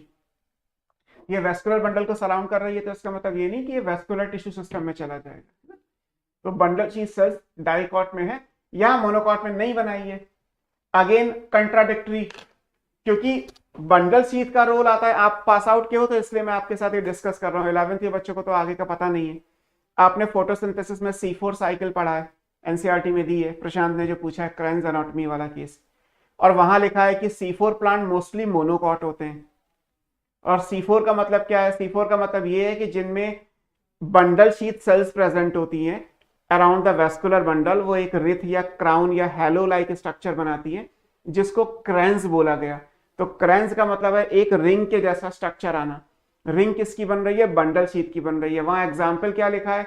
Grasses लिखा है, सॉरगम लिखा हुआ है, उसके अलावा मेज लिखा हुआ है, शुगर केन लिखा हुआ है। These all are monocot. तो अगर आप फोटोसिंथेसिस पढ़ रहे हैं तो उसके हिसाब से तो आंसर ये आएगा कि बंडल शीथ कहाँ प्रेजेंट होती है? बंडल शीथ मोनोकॉट्स में प्रेजेंट होती है। जबकि इधर एनाटॉमी में अगर आप देखोगे तो बंडल शीथ डायग्राम में कहाँ दिखाया गया है? डाइकॉट में दिखाया गया। तो अब इसमें डिफरेंस क्या है? डिफरेंस एक्चुअली ये है कि आपको ये समझना होगा कि बंडल शीथ सेल्स ना तो केवल मोनोकॉट में है ना केवल डाइकॉट में है। मोनोकॉट में भी होती है, डाइकॉट में भी होती है, बस एग्जाम्पल अलग अलग होंगे। बंडल शीथ हर जगह नहीं होती। देयर आर फ्यू डाइकॉट जिनमें बंडल शीथ होती है, देयर आर फ्यू मोनोकॉट जिनमें बंडल शीथ होती है। C4 प्लांट केवल मोनोकॉट नहीं होते, C4 प्लांट तो डाइकॉट भी होते हैं, बट आपको पढ़ाया नहीं गया क्योंकि जो C4 के एग्जाम्पल आगे आप पढ़ोगे वो सारे मोनोकॉट हैं। आपकी बुक में C4 डाइकॉट का एग्जाम्पल कोई है ही नहीं। हम पढ़ेंगे जब आएगा आगे तब देखेंगे, अभी मैं पूछेगा कि एग्जाम्पल क्या है, जब आएगा तब उसकी बात करेंगे। तो अब आप ऐसे समझ लीजिए कि प्रोबेबली वो C4 प्लांट डाइकॉट का जिसमें बंडल शीथ होती होंगी, उसका एक सेक्शन काट के एनसीईआरटी ने दे दिया। वो मोनोकॉट जिसमें बंडल शीथ नहीं है, उसका सेक्शन काट के एनसीईआरटी ने मोनोकॉट की लीफ में डाल दिया। तो एनसीईआरटी गलत है या सही है, ये इसके लिए आपको समझना पड़ेगा कि एक तरफ तो ये दे रखा है कि मोनोकॉट के अंदर बंडल शीथ सेल्स होती हैं, दोज आर C4 प्लांट्स, और एनाटॉमी में दे रखा है ये कि बंडल शीथ अगर एनाटॉमी में देखोगे तो डाइकॉट की लीफ में दे रखा है। गलत ना ये वाला चैप्टर है ना वो वाला। बस आपको ये मानना है कि डाइकॉट में C4 के एग्जाम्पल से लीफ को सेक्शन कट करके एनसीईआरटी ने डायग्राम बना दिया। मोनोकॉट जिसमें बंडल शीथ नहीं होती उसको कट करके एनसीईआरटी ने डायग्राम बना दिया। हो गया एनाटॉमी। क्योंकि यहाँ पे ये डिस्कस ही नहीं किया गया कि बंडल शीथ का होना ना होना किसी फोटोसिंथेसिस के हिसाब से एक अलग टॉपिक बन जाएगा। जहां टॉपिक है वहां डिस्कस कर लिया जाएगा। ठीक है, तो ये आपको खुद ही ध्यान रखना है कि बंडल शीथ दोनों जगह होती हैं, डाइकॉट में भी और मोनोकॉट में भी। इसको अगर आप एक रैपिड कंपैरिजन में ले जाओगे तो मैंने अभी आपको बताया एपिडर्मिस दोनों लीफ में है, क्यूटिकल दोनों जगह हैं। जो पहला डिफरेंस आएगा वो ये कि लोअर सरफेस पे स्टोमेटा डाइकॉट में ज्यादा होते हैं और मोनोकॉट के अंदर इक्वल हैं। ये मैंने अभी डिफरेंस आपको बताया। फिर क्या आएगा, वेस्कुलर बंडल कहाँ होते हैं, ये मिडरिब पे होंगे। यहाँ पे बंडल शीथ सेल्स हैं और बंडल शीथ सेल्स यहाँ भी हैं, हालांकि डायग्राम में नहीं दिया है बट मैंने लिखा हुआ है। बंडल शीथ सेल्स दोनों जगह होती हैं, कंडीशन है ध्यान में रखना होगा कि बंडल शीथ सेल्स कहाँ प्रेजेंट हैं, ठीक है। फिर अगर आप ग्राउंड टिश्यू में जाओगे तो यहाँ पैलिसेड और स्पॉन्जी दो चीजें हैं। यहाँ लिखा हुआ है there is not differentiated, no differentiation of palisade and spongy parenchyma. यहाँ पे large number and air cavities present है स्पॉन्जी पैरेन्काइमा में, यहाँ तो कोई है ही नहीं ऐसी चीज, तो बात ही खत्म हो गई। ग्राउंड टिश्यू में ये जो बुलीफॉर्म या मोटर सेल्स हैं वो जरूर आ जाएंगी। बुलीफॉर्म और मोटर सेल्स आपने ये एपिडर्मल टिश्यू सिस्टम के मॉडिफिकेशन में पढ़ा है। इसी बार का क्वेश्चन था कि ये लार्ज एम्प्टी कलरलेस सेल्स होती हैं और एडेक्सियल, एडेक्सियल मतलब अपर, हमेशा अपर सरफेस पे होंगी। कहाँ पे है, ग्रासेस में। बुक में लिखा था जीरिक ग्रासेस। जीरिक ग्रासेस का मतलब जो जीरोफिटिक है, जो ड्राई क्लाइमेटिक कंडीशंस में ग्रो करती हैं। ये वाटर को एब्जॉर्ब करेंगी, टर्जिड हो जाएंगी तो एक्सपोज हो जाएंगी, फ्लैसिड होंगी तो ये कर्ल कर जाएंगी। तो जो आपको लिखाया था मैंने रोलिंग एंड अनरोलिंग,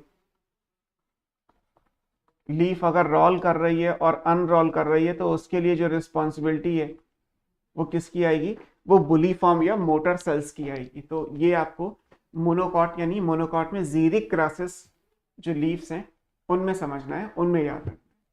क्लियर? ये हो गया हमारा third topic, that is anatomy of dicot and monocot root stem leaf, है ना। रैपिड रिवीजन करते हैं। रूट में दो डिफरेंस थे, एक नंबर ऑफ जाइलम, एक नेचर ऑफ पिथ। डाइकॉट में 2 से 4 जाइलम है, मोनोकॉट में 6 से 12, और पिथ प्रोमिनेंट नहीं है, स्मॉल इनकॉन्स्पिशियस है डाइकॉट रूट में और लार्ज वेल डेवलप्ड है मोनोकॉट रूट में। ये हो गया। बाकी रूट के डिस्क्रिप्शन सब जगह सेम रहेंगे, है ना। जीरिक का मतलब ड्राई, है ना। जीरिक का मतलब होता है लो अवेलेबिलिटी ऑफ वाटर, पानी कम अवेलेबल है तो उन कंडीशंस को जीरिक, जैसे जीरो फाइट आप बोलते हैं या जीरो सीयर आगे आप पढ़ोगे इकोलॉजिकल सक्सेशन में, तो जीरिक मींस ड्राई, है ना। ओके, डाइकॉट मोनोकॉट स्टेम में डिफरेंस क्या आएगा, एक तो नेचर ऑफ हाइपोडर्मिस, डाइकॉट में कॉलनकाइमा, मोनोकॉट में स्क्लेरेनकाइमा। दूसरा ग्राउंड टिश्यू मोनोकॉट में है, डाइकॉट में अलग अलग लेयर होंगी, कॉर्टेक्स, पेरिसाइकिल, एंडोडर्मिस, मेडुलरी रे और मेडुला। तीसरा आएगा वेस्कुलर बंडल का डिफरेंस, डाइकॉट में ओपन टाइप के होते हैं, मोनोकॉट में क्लोज टाइप के होते हैं। चौथा आएगा डिस्ट्रीब्यूशन, डाइकॉट के अंदर वेस्कुलर बंडल रिंग में अरेंज है, मोनोकॉट के अंदर स्कैटर्ड है। और स्कैटरिंग में ये भी इंपॉर्टेंट है कि बड़े बड़े वेस्कुलर बंडल सेंटर में आएंगे और छोटे छोटे वेस्कुलर बंडल पेरिफेरी पे जाएंगे।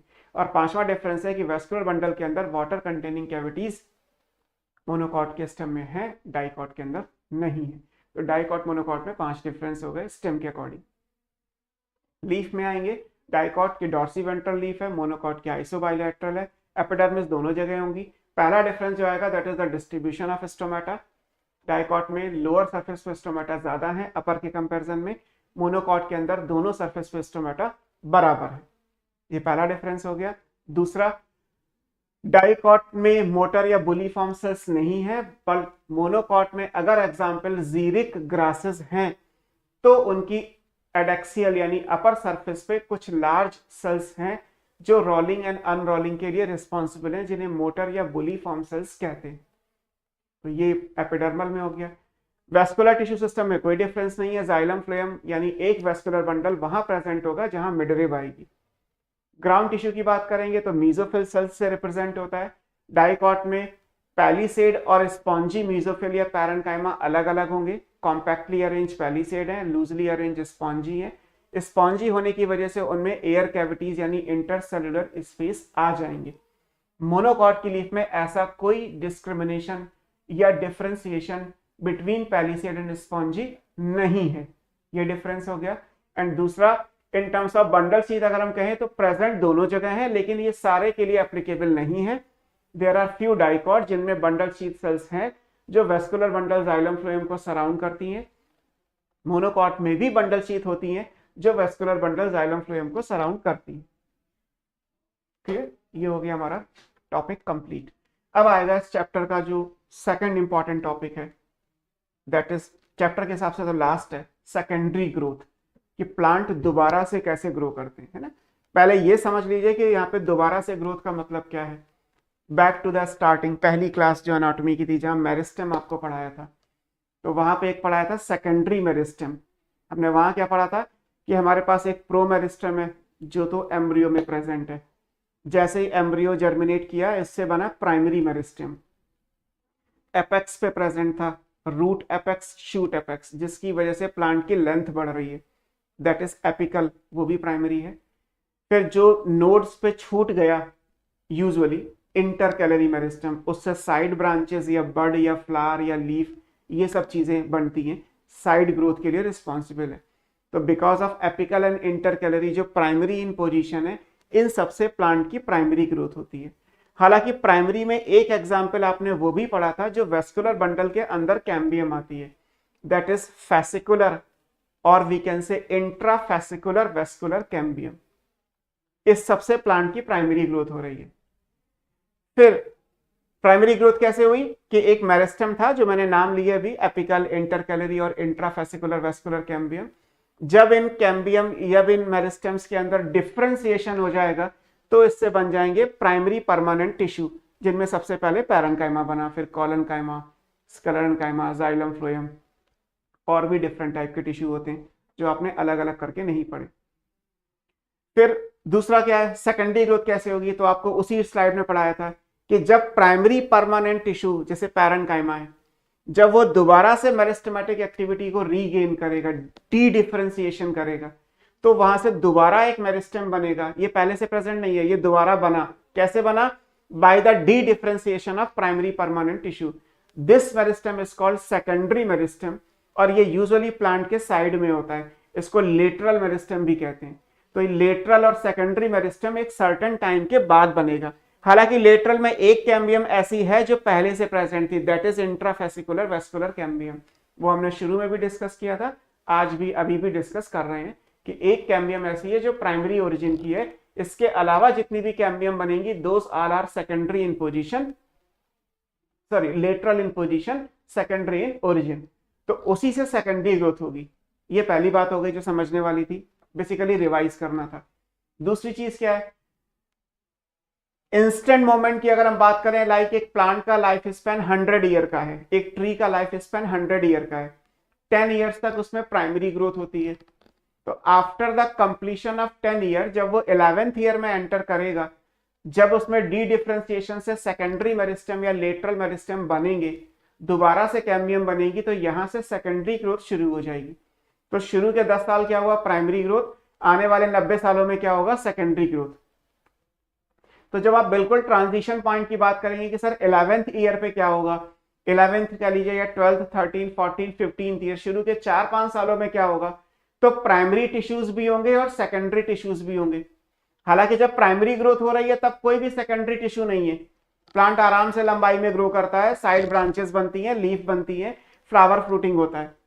लेकिन जब सेकेंडरी ग्रोथ स्टार्ट होती है तो उसमें शुरू के 2-3 सालों में या 4-5 सालों में, क्योंकि ये ट्री टू ट्री वेरिएबल है, तो स्टार्टिंग के फ्यू ईयर्स के अंदर प्राइमरी टिश्यूज भी होंगे और सेकेंडरी टिश्यूज भी होंगे। जब प्राइमरी ग्रोथ थी तब सेकेंडरी ग्रोथ नहीं थी, तो सेकेंडरी टिश्यू 0। लेकिन जब ट्रांजिशन की फेज आएगी, जहां से ये कन्वर्जन हो रहा है कि प्राइमरी के बाद सेकेंडरी हो रही है, तो यहां पे क्या होगा? प्राइमरी भी प्रेजेंट होगा और सेकेंडरी भी बनेगा।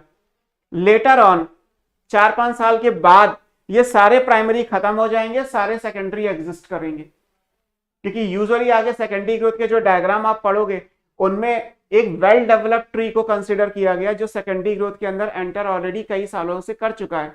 तो ऐसे केस में आप कहें कि सर इसमें अब प्राइमरी जाइलम कहां गया, इसमें प्रोटोजाइलम मेटाजाइलम कहां दिखाई देगा, इसमें मुझे फ्लोएम कॉर्टेक्स या पेरीसाइकिल एंडोडर्मिस नहीं दिख रही, तो दिखेगी भी नहीं, एक्चुअली ढूंढिएगा भी नहीं, वरना सारे क्वेश्चन गलत कर दोगे।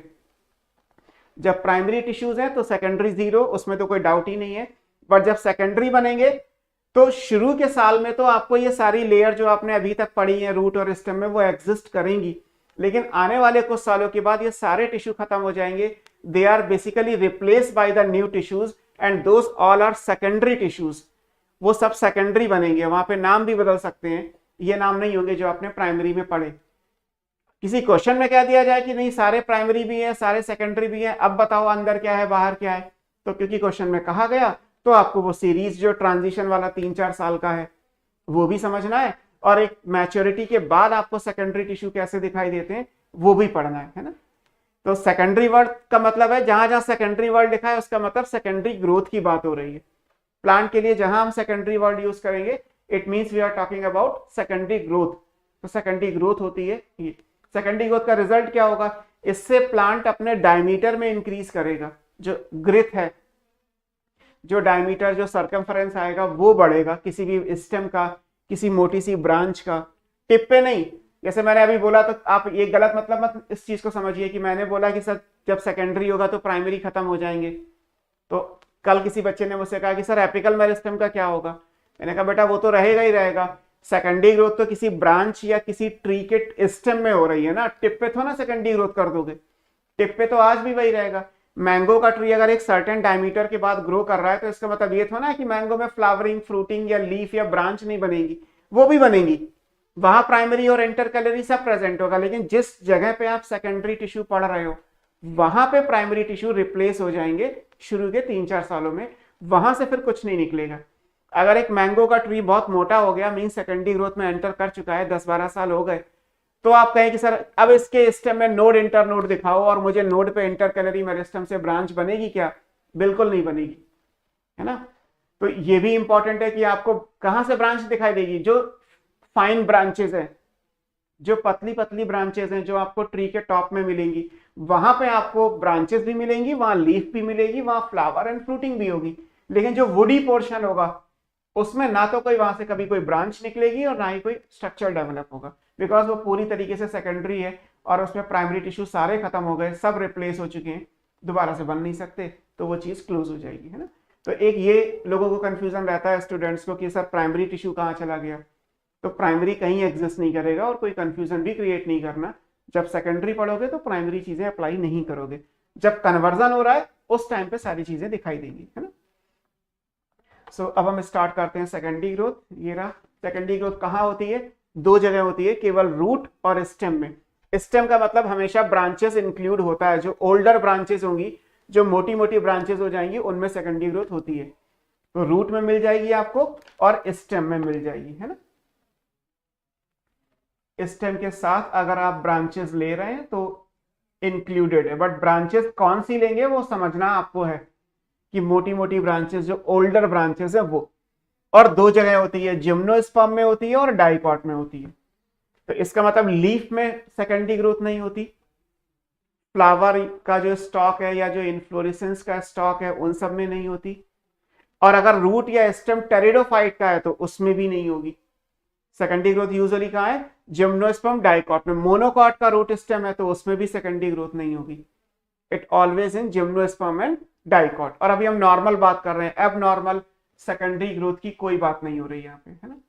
पर्पस क्या होगा इसका, ग्रिथ या डायमीटर इंक्रीज होगा, जो भी स्टेम है वो चौड़ाई में, जैसे मान लीजिए ये मेन है प्राइमरी, जब सेकेंडरी ग्रोथ हो जाएगी तो क्या करेगा, ये इसका अपना सर्कमफेरेंस इंक्रीज कर लेगा, तो ये इतना मोटा हो जाएगा, ये डायमीटर बढ़ गया, पहले डायमीटर ट्री का इतना था, अब सेकेंडरी ग्रोथ के बाद इतना हो गया, तो किसी भी ब्रांच या किसी भी स्टेम का डायमीटर बढ़ेगा। होता कैसे है, by the activity of lateral meristem. Lateral है पोजीशन के हिसाब से, ओरिजिन के हिसाब से ये क्या कहलाएंगे, सेकेंडरी मेरिस्टेम कहलाएंगे। हालांकि इसमें एक एक्सेप्शन है जो आपको मैं बार बार बोल रहा हूँ, वो अब तक तो आपको याद हो चुका होगा, इंट्राफेसिकुलर कैम्बियम, जो पोजीशन में लेटरल है बट ओरिजिन में प्राइमरी है, तो हम उसको नहीं काउंट करेंगे, इसीलिए मैंने ऑब्लिक करके सेकेंडरी लिख दिया। वो सारे लेटरल मेरिस्टेम जो सेकेंडरी मेरिस्टेम है उनसे सेकेंडरी ग्रोथ होगी, वो लेटरल मेरिस्टेम जो प्राइमरी ओरिजिन का है एक, उससे कोई सेकेंडरी ग्रोथ नहीं होती। तो बेसिकली ये क्वेश्चन गलत हो सकता था, जैसे आपने अभी कहा कि कई बार आंसर गलत होते हैं या कई बार हमें समझ में नहीं आता, तो मैंने आपको शुरू से बोला है depending on the 4 options given and the statement mentioned, आपको अपना राइट आंसर चूज करना है। Right is sometimes wrong also, yet sometimes better answer, ये सारी बातें हमेशा पेपर में ध्यान में रख के करिए, चाहे वो हमारा बनाया हुआ हो या इवन नीट का ही मेन एग्जाम का पेपर क्यों ना हो। कितनी बात कही गई है और क्या ऑप्शंस दिए गए हैं, because we have to answer, हमें आंसर इन एनी केस करना ही करना है। तो वो चीज आ जाएगी, या तो आप छोड़ सकते हैं या फिर आंसर करेंगे। ऐसा नहीं हो सकता कि मेन एग्जाम में आप कहें कि सर इसके 2 आंसर ठीक थे तो हमें बोनस मिल जाए। एक्चुअली ये पॉसिबिलिटी सीबीएसई के पास आप मान के चलिए कि 0 है। होता है केस वेस करो, रिट करो, PIL दो, पेपर में चेंज, आंसर की में चेंज कराओ, बट इसके भी बड़े लंबे प्रोसीजर हैं। जो कराते हैं उन्हें बेनिफिट मिलता है, जो नहीं कराते उनके लिए सीबीएसई अपनी गलती इतनी आसानी से नहीं मानेगी, सीधी सी बात है। तो जो स्टेटमेंट दिया गया, जो ऑप्शंस दिए गए, उनके हिसाब से प्रिपेयर रहिए, है ना। जैसे मान लीजिए आपसे कह दिया जाए कि secondary growth occurs by the activity of lateral meristem, दूसरा ऑप्शन है सेकेंडरी मेरिस्टेम, तीसरा ऑप्शन है प्राइमरी मेरिस्टेम, और चौथा ऑप्शन है ऑल ऑफ द अबव। तो आप बताइए क्या आंसर करेंगे। मैंने आपको एक क्वेश्चन दिया, सेकेंडरी ग्रोथ किस वजह से होती है? प्राइमरी की वजह से होती है, सेकेंडरी की वजह से होती है, लेटरल की वजह से होती है, या ऑल की वजह से?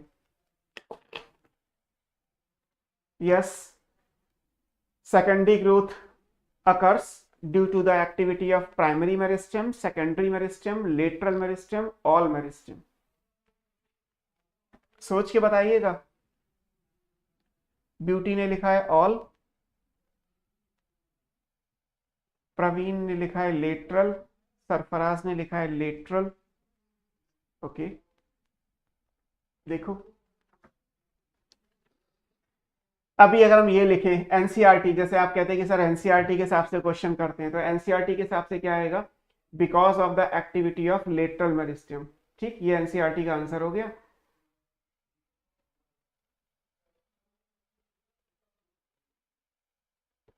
ठीक है, लेकिन इस लेटरल में पोजीशन के हिसाब से 2 है, प्राइमरी और सेकेंडरी। सेकेंडरी में आप ये ऑलरेडी पढ़ोगे अभी थोड़ी देर में, और प्राइमरी में एक जो आपने पढ़ा है, that is intrafascicular vascular cambium. Cambium तो ये भी है, सेकेंडरी ग्रोथ ये भी करेगी, अभी आप इसी में पढ़ोगे इसको। और ये जो नई बनेगी वो भी, और ये भी नई बनेगी वो भी, ये पहले से प्रेजेंट थी। तो राइट आंसर बेसिकली क्या आएगा? ऑल, है ना। स्टेटमेंट जो एक लाइन एनसीईआरटी ने लिखी, इसका मतलब ये हुआ कि लेटरल मेरिस्टेम से होती है, वो बात पूरी हो गई। लेकिन लेटरल मेरिस्टेम के अंदर कितनी पॉसिबिलिटी आगे आपको इस चैप्टर में पढ़नी है, वो भी तो देखो। कि लेटरल तो ठीक है, लेकिन लेटरल में प्राइमरी और सेकेंडरी भी आ रहा है। या तो एनसीईआरटी ऐसे लिखता है, because of the activity of lateral meristem which में बी प्राइमरी और सेकेंडरी, प्राइमरी का एग्जाम पे लिए, सेकेंडरी का ये। तो ये चीज तो आगे पूरे टॉपिक को डिटेल करके पढ़ाया गया है, आपको मिल ही जाएगा। उस जगह पे उतना तो ना लिखा जाएगा। जैसे होता क्या है, स्टूडेंट्स का नजरिया क्या होता है कि जितनी लाइन काम की होती है उतनी काट के पेस्ट कर लेते हैं।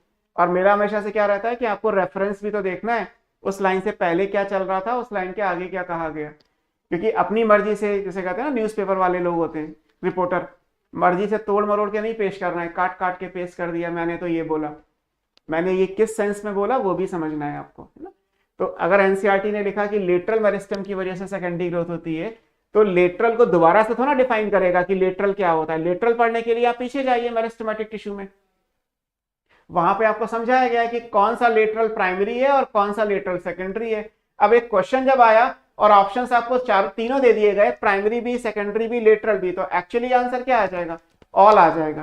क्योंकि प्राइमरी से भी होती है, जो एक पढ़ते हो वो भी सेकेंडरी ग्रोथ करेगा, और सेकेंडरी जो नई बनेगी, जो व्हाइट से लिखी गई है स्लाइड पे, वो भी सेकेंडरी ग्रोथ करेंगी। और ये तीनों ही पोजीशन के हिसाब से लेटरल है, तो लेटरल भी आंसर आ जाएगा। पोजीशन के हिसाब से लेटरल हो जाएगा, ओरिजिन के हिसाब से प्राइमरी एंड सेकेंडरी हो जाएगा। तो इसलिए आंसर क्या बन जाएगा? ऑल बन जाएगा, है ना। ये इंपॉर्टेंट है। शिवानी जैन ने कुछ लिखा, सर ये ग्रिथ में भी बढ़ेगा सेकेंडरी ग्रोथ में एनसीईआरटी की वजह से। ग्रिथ में तो सभी बढ़ेंगे, सेकेंडरी ग्रोथ का पर्पस ही है कि ग्रिथ या डायमीटर ही बढ़ेगा। प्राइमरी वाला भी डायमीटर बढ़ाएगा, सेकेंडरी जो बनेगा, जो व्हाइट से लिखा है, वो भी डायमीटर ही बढ़ाएगा, मिलके बढ़ाएंगे। तो एक एक्सेप्शन है, दैट इज प्राइमरी इंट्राफेसिकुलर, जो बन तो पहले गया, पहले वो बन गया था, लेकिन वो ग्रो नहीं करेगा, ग्रो वो सेकेंडरी ही करेगा, है वो कैम्बियम ही, ग्रोथ उससे सेकेंडरी ही होगी, लेकिन ओरिजिन के हिसाब से वो पहले बन गया तो वो प्राइमरी में आ रहा है। यही तो डिफरेंस शुरू में डिस्कस किया था कि जो इंट्राफेसिकुलर वेस्कुलर कैम्बियम है या जो वेस्कुलर बंडल अभी आपने पढ़े जिनमें जाइलम फ्लोएम के बीच में कैम्बियम है, इस कैम्बियम का यूज अभी नहीं है। इस कैम्बियम का यूज एक सर्टेन टाइम के बाद ही आएगा। सर्टेन टाइम के बाद का मतलब क्या है, जब सेकेंडरी ग्रोथ होने वाली होगी तभी उसका यूज होगा, उससे पहले उसका कोई यूज नहीं है। ओरिजिन के हिसाब से वो पहले ही बन गया, जब बाद में यूज है तो बाद में भी बन सकते थे, लेकिन एक्चुअली वो बन पहले ही गए। इस तरीके से आप समझोगे इसको, है ना। मींस एनसीईआरटी के अकॉर्डिंगली तो वही मैंने आपको बताया ना कि सर ये ग्रिथ में भी बढ़ेगा, बिल्कुल बढ़ेगा। प्राइमरी वाला भी डायमीटर बढ़ाएगा, सेकेंडरी वाला भी डायमीटर ही बढ़ाएगा, लेकिन प्राइमरी वाला शुरू में बन गया, उसका रोल एक सर्टेन एज के बाद आएगा। सेकेंडरी वाला जब सर्टेन एज आएगी तभी वो बनेगा और तभी उसका रोल आएगा। ये डिफरेंस आ गया। आप ऐसे समझ सकते हो जैसे ह्यूमन रिप्रोडक्शन में आप पढ़ते हैं कि लाइक जो सेकेंडरी oocytes बनने वाली है या प्राइमरी oocytes में एक डिवीजन स्टॉप कर दिया गया, बीच में रोक दिया गया और वो बाय बर्थ दे दी गई किसी बेबी गर्ल को, जब एडोलेसेंस आएगा तब वो जाके फंक्शनल होंगी और मेंसेस के अंदर वो यूज होंगी। जबकि मेल में तो ऐसा नहीं होता, मेल के अंदर तो स्पर्मेटोजेनेसिस एक सर्टेन एज के बाद ही होगी ना, रिप्रोडक्शन एक सर्टेन एज के बाद ही होगा, बट एक में वो चीज बाय बर्थ दे दी गई और एक में एक सर्टेन एज के बाद ही बनेगी, यूज दोनों का बाद में ही होना है। ऐसे यहां भी है, सेकेंडरी मेरिस्टम कैम्बियम की फॉर्म में बनेगी, उसका यूज है सेकेंडरी ग्रोथ जो एक सर्टेन एज के बाद होगा, लेकिन एक कैम्बियम ऐसी प्लांट को दे दी गई जो पहले से दे दी गई, यूज तब भी उसका 15 साल के बाद ही होगा। फॉर एग्जाम्पल अगर ट्री के लाइफ स्पान के हिसाब से बात करें तो ऐसे समझना है आपको सेकेंडरी ग्रोथ को। तो पहले वाला भी सेकेंडरी ग्रोथ ही करेगा, बाद वाले भी सेकेंडरी ग्रोथ ही करेंगे। ये लाइन आपको समझने की जरूरत है कि जो प्राइमरी ओरिजिन की कैम्बियम है वो भी ग्रोथ सेकेंडरी ही करेगी, वो प्राइमरी ग्रोथ के लिए रिस्पॉन्सिबल नहीं है। हमने एक लाइन पढ़ी थी कि primary meristem are responsible for the primary growth of the plant. तो उस लाइन का मतलब ये है कि उस प्राइमरी के अंदर केवल आपको एपिकल और इंटरकैलरी काउंट करने हैं। उस प्राइमरी में आप इंट्राफेसिकुलर वेस्कुलर कैम्बियम काउंट नहीं कर सकते, क्योंकि वो सेकेंडरी ग्रोथ का पार्ट है, वो आगे जाके जब ग्रो करेगा तभी उसका रोल आएगा, उससे पहले उसका कोई रोल नहीं आएगा, है ना। यही लाइनें तो आपको समझनी है, इन्हीं से तो जब क्वेश्चंस आएंगे तो गलत होने के चांसेस होते हैं। स्पेशली ये मेरिस्टम वाला तो बहुत लोगों को, अभी भी शायद कुछ लोगों को लग रहा हो कि ये कंफ्यूजिंग है। मेरे हिसाब से तो मैंने बहुत बार बोल दिया इस लाइन को कि एक कैम्बियम ओरिजिन में प्राइमरी है, यूज उसका एक सर्टेन टाइम के बाद होगा, that is secondary growth. Position पहले भी लेटरल है और जो नई बनेगी वो भी लेटरल बनेगी, बट नई एक सर्टेन एज के बाद ही बनेगी। नई वाली कौन सी है, जो आपके सामने लिखी है, that is vascular cambium and cork cambium. Vascular cambium अभी मैंने आपको समझाया था कि पेरीसाइकिल के अंदर आएंगी, इनको आप इंट्रास्टीलर या स्टीलर कैम्बियम भी बोल सकते हैं। कॉर्क कैम्बियम स्टील यानी पेरीसाइकिल से बाहर बनती है तो इसलिए वो एक्स्ट्रा स्टीलर कैम्बियम भी कहलाती है। तो ये इंट्रास्टीलर और एक्स्ट्रा स्टीलर भी वर्ड याद रखने। स्टील क्या था, जो भी कुछ पेरीसाइकिल से इंक्लूज होता है उसको स्टील बोलते हैं, तो वो आपको ध्यान में रखना है। ये हमारे सेकेंडरी ग्रोथ की बात हो गई, है ना। अब हमें पढ़ना क्या क्या है, हमारे पास ऑप्शंस क्या क्या है सेकेंडरी ग्रोथ को लेके। हमें पहली चीज तो ये कि हमें केवल डाइकॉट में पढ़नी है, हमें जिम्नोस्पर्म की सेकेंडरी ग्रोथ नहीं पढ़नी, हमें सिर्फ डाइकॉट की पढ़नी। डाइकॉट में भी हमारे पास दो ऑप्शन है, डाइकॉट के स्टेम में सेकेंडरी ग्रोथ, डाइकॉट के रूट में सेकेंडरी ग्रोथ। दो तरीके से स्टेम में हो सकती है, ये लिखें, by vascular cambium and by cork cambium. ऐसे रूट में भी दो पॉसिबिलिटी है, by vascular cambium and by cork cambium. ठीक, तो हमें बेसिकली 4 हेडिंग में इस टॉपिक को या इस चैप्टर को कंप्लीट करना है। इसमें से भी जो ये वाली है, लास्ट वाली, वो आपके सिलेबस में नहीं है। तो बेसिकली हमारे सिलेबस में कितनी है, ये 3, हमें केवल 3 पढ़नी है। Secondary growth in dicot stem by vascular cambium, ये पहला टॉपिक होगा। Secondary growth in dicot stem by cork cambium, ये दूसरा। एंड लास्ट में secondary growth in dicot root by vascular cambium. जो नहीं पढ़ना, that is the secondary growth in dicot root by cork cambium, वो सिलेबस में नहीं है। और जिम्नोस्पर्म में क्या होता है, वो भी हमारे सिलेबस में नहीं है। बस जिम्नोस्पर्म की रूट और स्टेम में, ब्रांचेस में सेकेंडरी ग्रोथ होती है, ये लाइन आपको ध्यान में रखनी है। क्लियर। अब सबसे पहले टॉपिक पे चलते हैं, सेकेंडरी ग्रोथ डाइकॉट स्टेम में बाय वेस्कुलर कैम्बियम। और वेस्कुलर कैम्बियम को हमने नाम क्या दिया है, ये स्टील के अंदर है, आप चाहे तो इसे स्टीलर लिखिए या चाहे तो इसे इंट्रास्टीलर लिख सकते हैं, कैम्बियम, स्टीलर कैम्बियम और इंट्रास्टीलर कैम्बियम।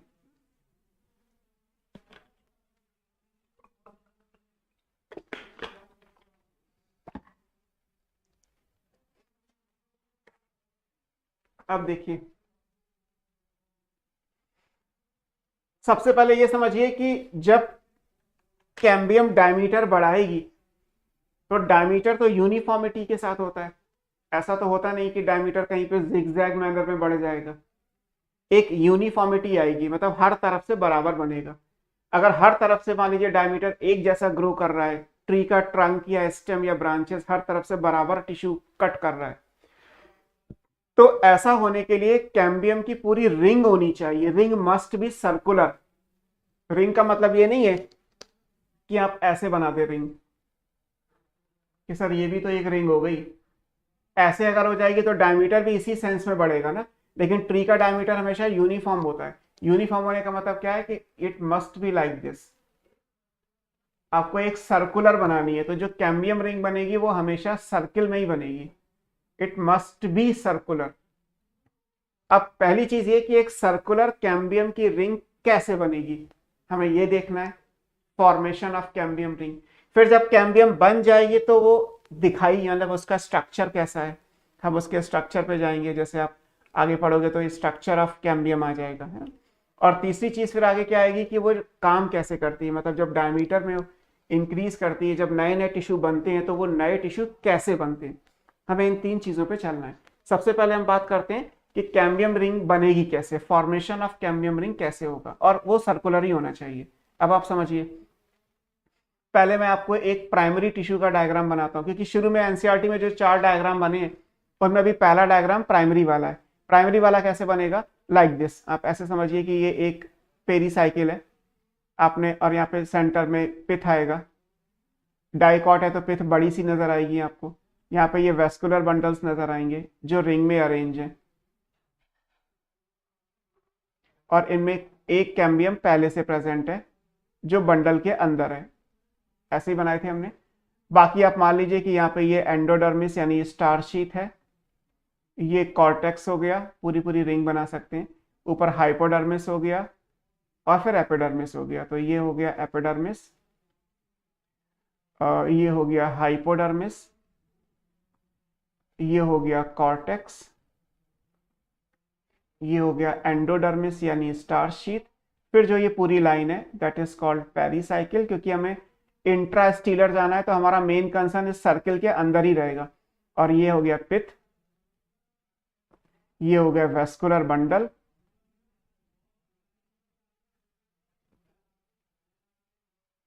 और ये हो गया मेडुलरी रे। तो जो अभी आपने एक डाइकॉट स्टेम का डायग्राम बनाया था, मैंने वैसा ही कुछ बना के दिखाया। अब मैं इसको थोड़ा खोलता हूं अपने हिसाब से। अपने हिसाब से ओपन कैसे करेंगे, लाइक दिस, कि ये एक वेस्कुलर बंडल है, ये पिथ है सेंटर में, है ना। आप अपने हिसाब से समझ लीजिए। ये एक दूसरा वेस्कुलर बंडल है, मान लेते हैं ये तीसरा था। ऐसे ऐसे तो रिंग में आएंगे। और यहाँ पे जो लाइन आएगी वो लाइन क्या है, पेरीसाइकिल। मैं थोड़ा सा बड़ा डायग्राम बना रहा हूँ। इसमें जो कैम्बियम पहले से प्रेजेंट थी, दिस वन, ये पहले से, और एक ही लेयर होती है एक्चुअली, ये सिंगल लेयर्ड होती है, ये इस तरीके से।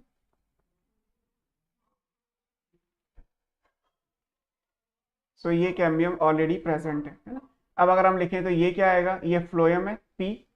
यहाँ पे देखोगे तो क्या आएगा, ये मेटाजाइलम होगा। यहाँ पे देखोगे तो क्या आएगा, ये प्रोटोजाइलम आएगा। और ये कैम्बियम पहले से प्रेजेंट है। इस कैम्बियम का नाम क्या था, ये इंट्रा, या ना भी लिखें तो इंट्रा फैसिकुलर वेस्कुलर कैम्बियम, है ना। ये तो पहले से प्रेजेंट थी, ठीक। यहाँ पे टिश्यू क्या आएगा, जो ये बीच, ये पिथ अगर है सेंटर में, तो पिथ का वो पोर्शन जो बंडल के बीच बीच में रन करेगा वो क्या कहलाएगा, वो बन जाएगा मेडुलरी रे। यहाँ पे अगर आप देखोगे तो यहाँ पे सब कुछ क्या आएगा, दिस स्ट्रक्चर इज, मैं इसको यहाँ से लिख देता हूँ, ये क्या बनेगा, ये मेडुलरी रे बनेगा ना। बड़ा बाहर की चीजों से मतलब नहीं है, आप मान के चलिए कि एंडोडर्मिस, कॉर्टेक्स, हाइपोडर्मिस, एपिडर्मिस में कुछ नहीं हो रहा, जैसा था वैसे ही रहेगा। एक सर्किल बनाने के लिए हमें यहाँ पे क्या करना है, हमें जो मिसिंग यानी बीच बीच की कैम्बियम है वो चाहिए। तो मेडुलरी रे किसकी है, पूरी पैरेन्काइमा की होती है। पैरेन्काइमा को डी डिफरेंशिएट करना ज्यादा आसान है, क्योंकि पैरेन्काइमा तो मेरिस्टम से बना है, मेरिस्टम से पैरेन्काइमा बना, तो पैरेन्काइमा से मेरिस्टम बनाना इजीएस्ट होगा। तो bye the dedifferentiation of medullary ray parenchyma sales एक दोबारा से कैम्बियम बनेगी जो बंडल के बीच में बनेगी। अब अगर हम ये कहें कि बीच में बनेगी तो कहां बनाओगे, यहां बना दें, यहां बना दोगे तो फिर टेढ़ी मेढ़ी हो जाएगी, ऐसे बन जाएगी, वो भी नहीं हो सकता। हमें एक्चुअली एग्जैक्टली वो सेल चाहिए जो ऐसे ग्रो कर सके, है ना। हमें यहाँ पे एक ऐसी सेल चाहिए जो इस तरीके से ग्रो कर सके, इधर भी और इधर भी। और जब ये ग्रो करेगी तो फिर यहाँ पे मिसिंग पार्ट भी बन जाएगा। है ये मेडुलरी रे का ही पैरेन्काइमा, लेकिन ये वो पैरेन्काइमा है जो इंट्राफेसिकुलर वेस्कुलर कैम्बियम के बराबर में था। जैसे अगर मान लीजिए एक सर्किल में स्टूडेंट्स को खड़ा कर दिया जाए और सब एक दूसरे के हाथ में पकड़ लेंगे, तो सारे स्टूडेंट्स को बराबर एक डायमीटर पे लेके आओगे तभी तो हाथ पकड़ सकते हो ना। अगर आगे पीछे करके खड़ा कर दूंगा तो हाथ कैसे पकड़ोगे एक दूसरे के, अनरीचेबल हो जाएगा। ऐसे ही मेडुलरी रे तो यहां से लेके बेसिकली यहां तक सारा मेडुलरी रे है, सारा ही पैरेन्काइमा है। तो कौन सा पैरेन्काइमा डी डिफरेंशिएट करोगे, अगर यहाँ का पैरेन्काइमा डी डिफरेंशिएट कर दोगे तो ऐसे बन जाएगी ये, इस तरीके से तो काम नहीं चलेगा। हमें वही पैरेन्काइमा चाहिए जो इंट्राफेसिकुलर वेस्कुलर कैम्बियम के सामने आए। और यहां से जब डी डिफरेंशिएशन होगा, यहां से जब दोबारा मेरिस्टेमेटिक सेल्स बनेंगी, तो ये मेरिस्टेमेटिक सेल्स क्या कहलाएंगी, इनका नाम दिया जाएगा, ये कहलाएंगी इंटरफेसिकुलर। इंटर का मतलब इन बिटवीन, फेसिकुलर मतलब बंडल, तो ये बन जाएगा इंटरफेसिकुलर वेस्कुलर कैम्बियम। और जैसे ये सब बन जाएगा, मतलब इसके बीच बीच में आप जब इसको जोड़ दोगे तो ये पूरी एक सर्किल, एक पूरा सर्किल यहां से भी ऐसे और ऐसे ही मान लीजिए ये है, तो ये अलग अलग बंडल बनाओगे तो यहां से ये पूरा सर्किल जो है वो एक सर्कुलर कैम्बियम रिंग बन के तैयार हो जाएगी। अतः जब आप इन दोनों को जोड़ोगे तो this will result in the formation of complete circular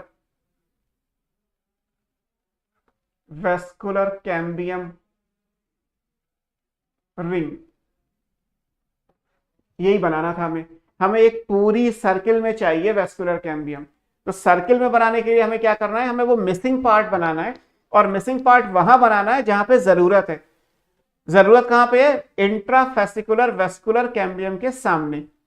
तो ये कैसे बनी, ये बनी बाय द डी डिफरेंशिएशन। अगर मैं इसको लिखूं तो ये कैसे बनेगा, बाय डी डिफरेंशिएशन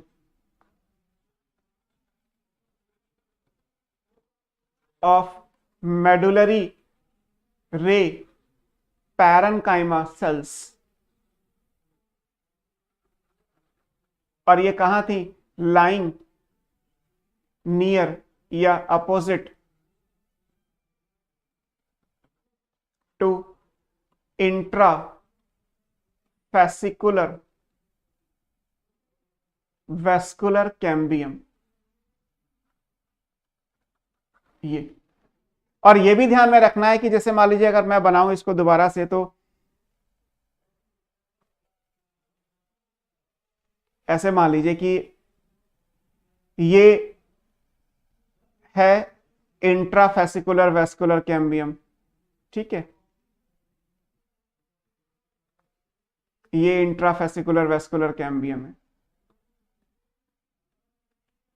तो अब आप क्या करने वाले हैं, आप कह रहे हैं कि यहाँ पे किसी सेल को डी, ये मान लो मेडुलरी रे है, व्हाइट वाला पोर्शन है ना, ये बंडल के अंदर है, ये एक्चुअली बंडल ऐसे है, वेस्कुलर बंडल एक ये है, एक वेस्कुलर बंडल आप ये मान लीजिए लाइक दिस। तो हमें इनके बीच में चाहिए, अगर ये सिंगल लेयर्ड है तो इसे भी सिंगल लेयर रखना होगा। तो मान लीजिए ये वाली सेल जो है वो डी डिफरेंशिएट हो गई। अब जब ये सेल डिवाइड करेगी, मतलब जब ये एक्सटेंड इधर उधर करेगी, सारी सेल को डी डिफरेंशिएट नहीं किया जाता, स्टार्टिंग में कुछ सेल्स हैं जो डी डिफरेंशिएट करती हैं, फिर वो ग्रो करती हैं, वो ग्रो ऐसे करेंगी। ऐसे ग्रो करने का मतलब क्या है, इनमें डिवीजन के बाद ये देखना है कि सेल का नंबर तो बढ़ जाए लेकिन नंबर ऑफ लेयर ना बढ़ जाए, क्योंकि अगर नंबर ऑफ लेयर बढ़ गई तो कैम्बियम यहां बन जाएगी जो गलत है, मतलब उसका कोई यूज नहीं है, कैम्बियम तो यही बनानी है। तो ये ऐसे ही ग्रो करे,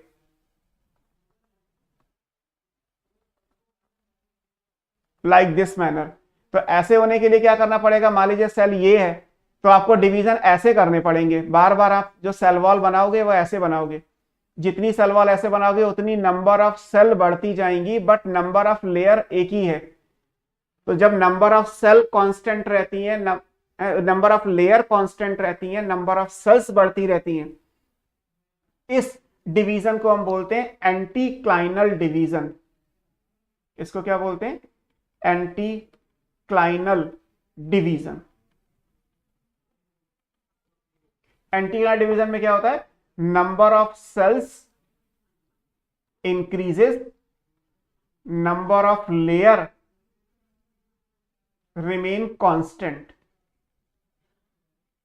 एरो मतलब इंक्रीज, है ना।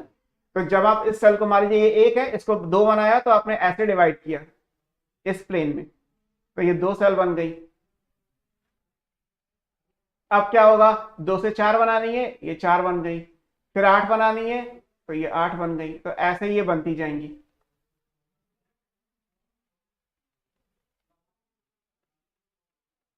और बीच में ये बन जाएगी इंटर, ये इंटर है, और जो येलो वाली थी पहले से जो बनी हुई है वो इंट्रा, ये भी इंट्रा। और जब इंटर और इंट्रा जुड़ जाएंगी तो ये एक पूरी कैम्बियम की रिंग बनके तैयार हो जाएगी। तो ये भी ध्यान रखना है कि by the dedifferentiation of medullary ray parenchyma cells lying opposite to intrafascicular cambium, there is meristematic cells formed which divide by, divide कैसे करेंगी ये इंपॉर्टेंट है, which divide by anticlinal division। शुरू में जो डिवीजन होगा वो कौन सा है, वो एंटीक्लाइनल डिवीजन है। तो यहाँ डिवीजन कौन सा हो रहा है, एंटीक्लाइनल। एंटीक्लाइनल डिवीजन का मतलब क्या होता है, जब एक लेयर रखनी है लेकिन लेयर में नंबर ऑफ सेल्स बढ़ानी है। जैसे मान लीजिए यहाँ पे एक लेयर है, अब इस लेयर को मुझे एक ही रखना है लेकिन नंबर ऑफ सेल बढ़ जाए तो मुझे डिवाइड ऐसे करना पड़ेगा, ऐसे करते जाइए तो लेयर एक ही रहेगी लेकिन सेल का नंबर बढ़ता जाएगा। उल्टा भी हो सकता था कि ये एक लेयर है, मुझे लेयर इतनी है तो सेल इतनी रखनी है, बट नंबर ऑफ लेयर बढ़नी है तो मुझे ऐसे डिवाइड करना पड़ेगा। जब मैं ऐसे डिवाइड करूंगा तो नंबर ऑफ लेयर बढ़ती चली जाएंगी, number of cells in a layer constant रहेगा। वो भी आगे हम पढ़ेंगे कल वाली क्लास में। तो अभी क्या डिवीजन हुआ, अभी हुआ केवल एंटीक्लाइनल डिवीजन। कि एंटीक्लाइनल डिवीजन से क्या हो रहा है, number of cells constant increase करती रहेंगी, नंबर ऑफ लेयर कांस्टेंट रहेंगी। इससे एक छोटा सा स्ट्रेच, छोटा सा पैच बनेगा, that patch is called interfascicular vascular cambium. और जैसे ही ये पैच एक्सटेंड करके इंट्राफेसिकुलर कैम्बियम से मिलेगा हर जगह से, तो एक कंप्लीट सर्कुलर कैम्बियम रिंग बनके तैयार हो जाएगी। तो ये हुआ फॉर्मेशन ऑफ कैम्बियम रिंग, कि कैम्बियम कैसे बनती है। आप एनसीईआरटी में स्टार्टिंग का डायग्राम देखोगे, ये एनसीईआरटी के डायग्राम से ये, तो ये प्राइमरी है ना। इसको अगर आप देखोगे तो ये प्राइमरी स्ट्रक्चर है ऑफ डाइकॉट स्टेम। इसमें कोई सेकेंडरी ग्रोथ नहीं हो रही है ना। इसमें तो बस आपको ध्यान में ये रखना है कि ये जो ग्रीन ग्रीन सी लाइन बनी हुई है, ये जो ग्रीन लाइन बनी है, ये ग्रीन लाइन क्या है, ये है intrafascicular vascular cambium.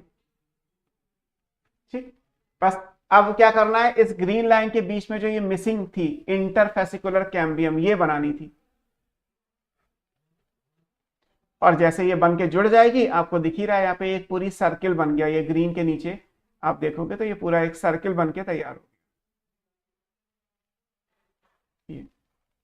Missing portion बना दीजिए तो एक सर्किल जो है वो बन के तैयार हो जाएगा। तो ये कैम्बियम रिंग बन के तैयार हो गई। कैम्बियम रिंग एक बार ही बनती है, लाइक अगर जैसे मैंने एग्जांपल अभी थोड़ी देर पहले दिया था कि अगर 90 ईयर्स है क्या सेकेंडरी ग्रोथ का टाइम पीरियड, तो ऐसा नहीं होगा कि हर साल एक नई कैम्बियम बने। कैम्बियम एक बार बनेगी, हर साल डिवाइड करेगी वो। बाकी कैम्बियम बनने के बाद कैम्बियम का स्ट्रक्चर क्या है, यहां से हम कल पढ़ेंगे। कल आपका ये चैप्टर में कोशिश करूंगा खत्म हो जाए, है ना। बहुत दिन हो गए एनाटॉमी को, एक्सपेक्टेशन से ज्यादा टाइम लग गया आपके एनाटॉमी कंप्लीट होने में, लेकिन फिर भी कोई इश्यू नहीं है, हम आगे कवर अप कर लेंगे उस चीज को। तो आप अभी कैम्बियम कैसे बनती है यहां तक पढ़िए, देखते हैं आपको, है ना। आज के लिए इतना ही, है ना। Good by two all of you, have a nice day. Practice करते रहिए, रिवीजन भी पैरेलल में आपको करना है क्योंकि अब आपके ऑलमोस्ट 5 चैप्टर्स कंप्लीट हो गए हैं। तो टाइम टू टाइम पे कोशिश करिए कि हफ्ते में एक दिन पीछे पेज पलटने के लिए आधा घंटा 1 घंटा आपके पास निकल आए। ओके, मिलते हैं किसी और क्लास में।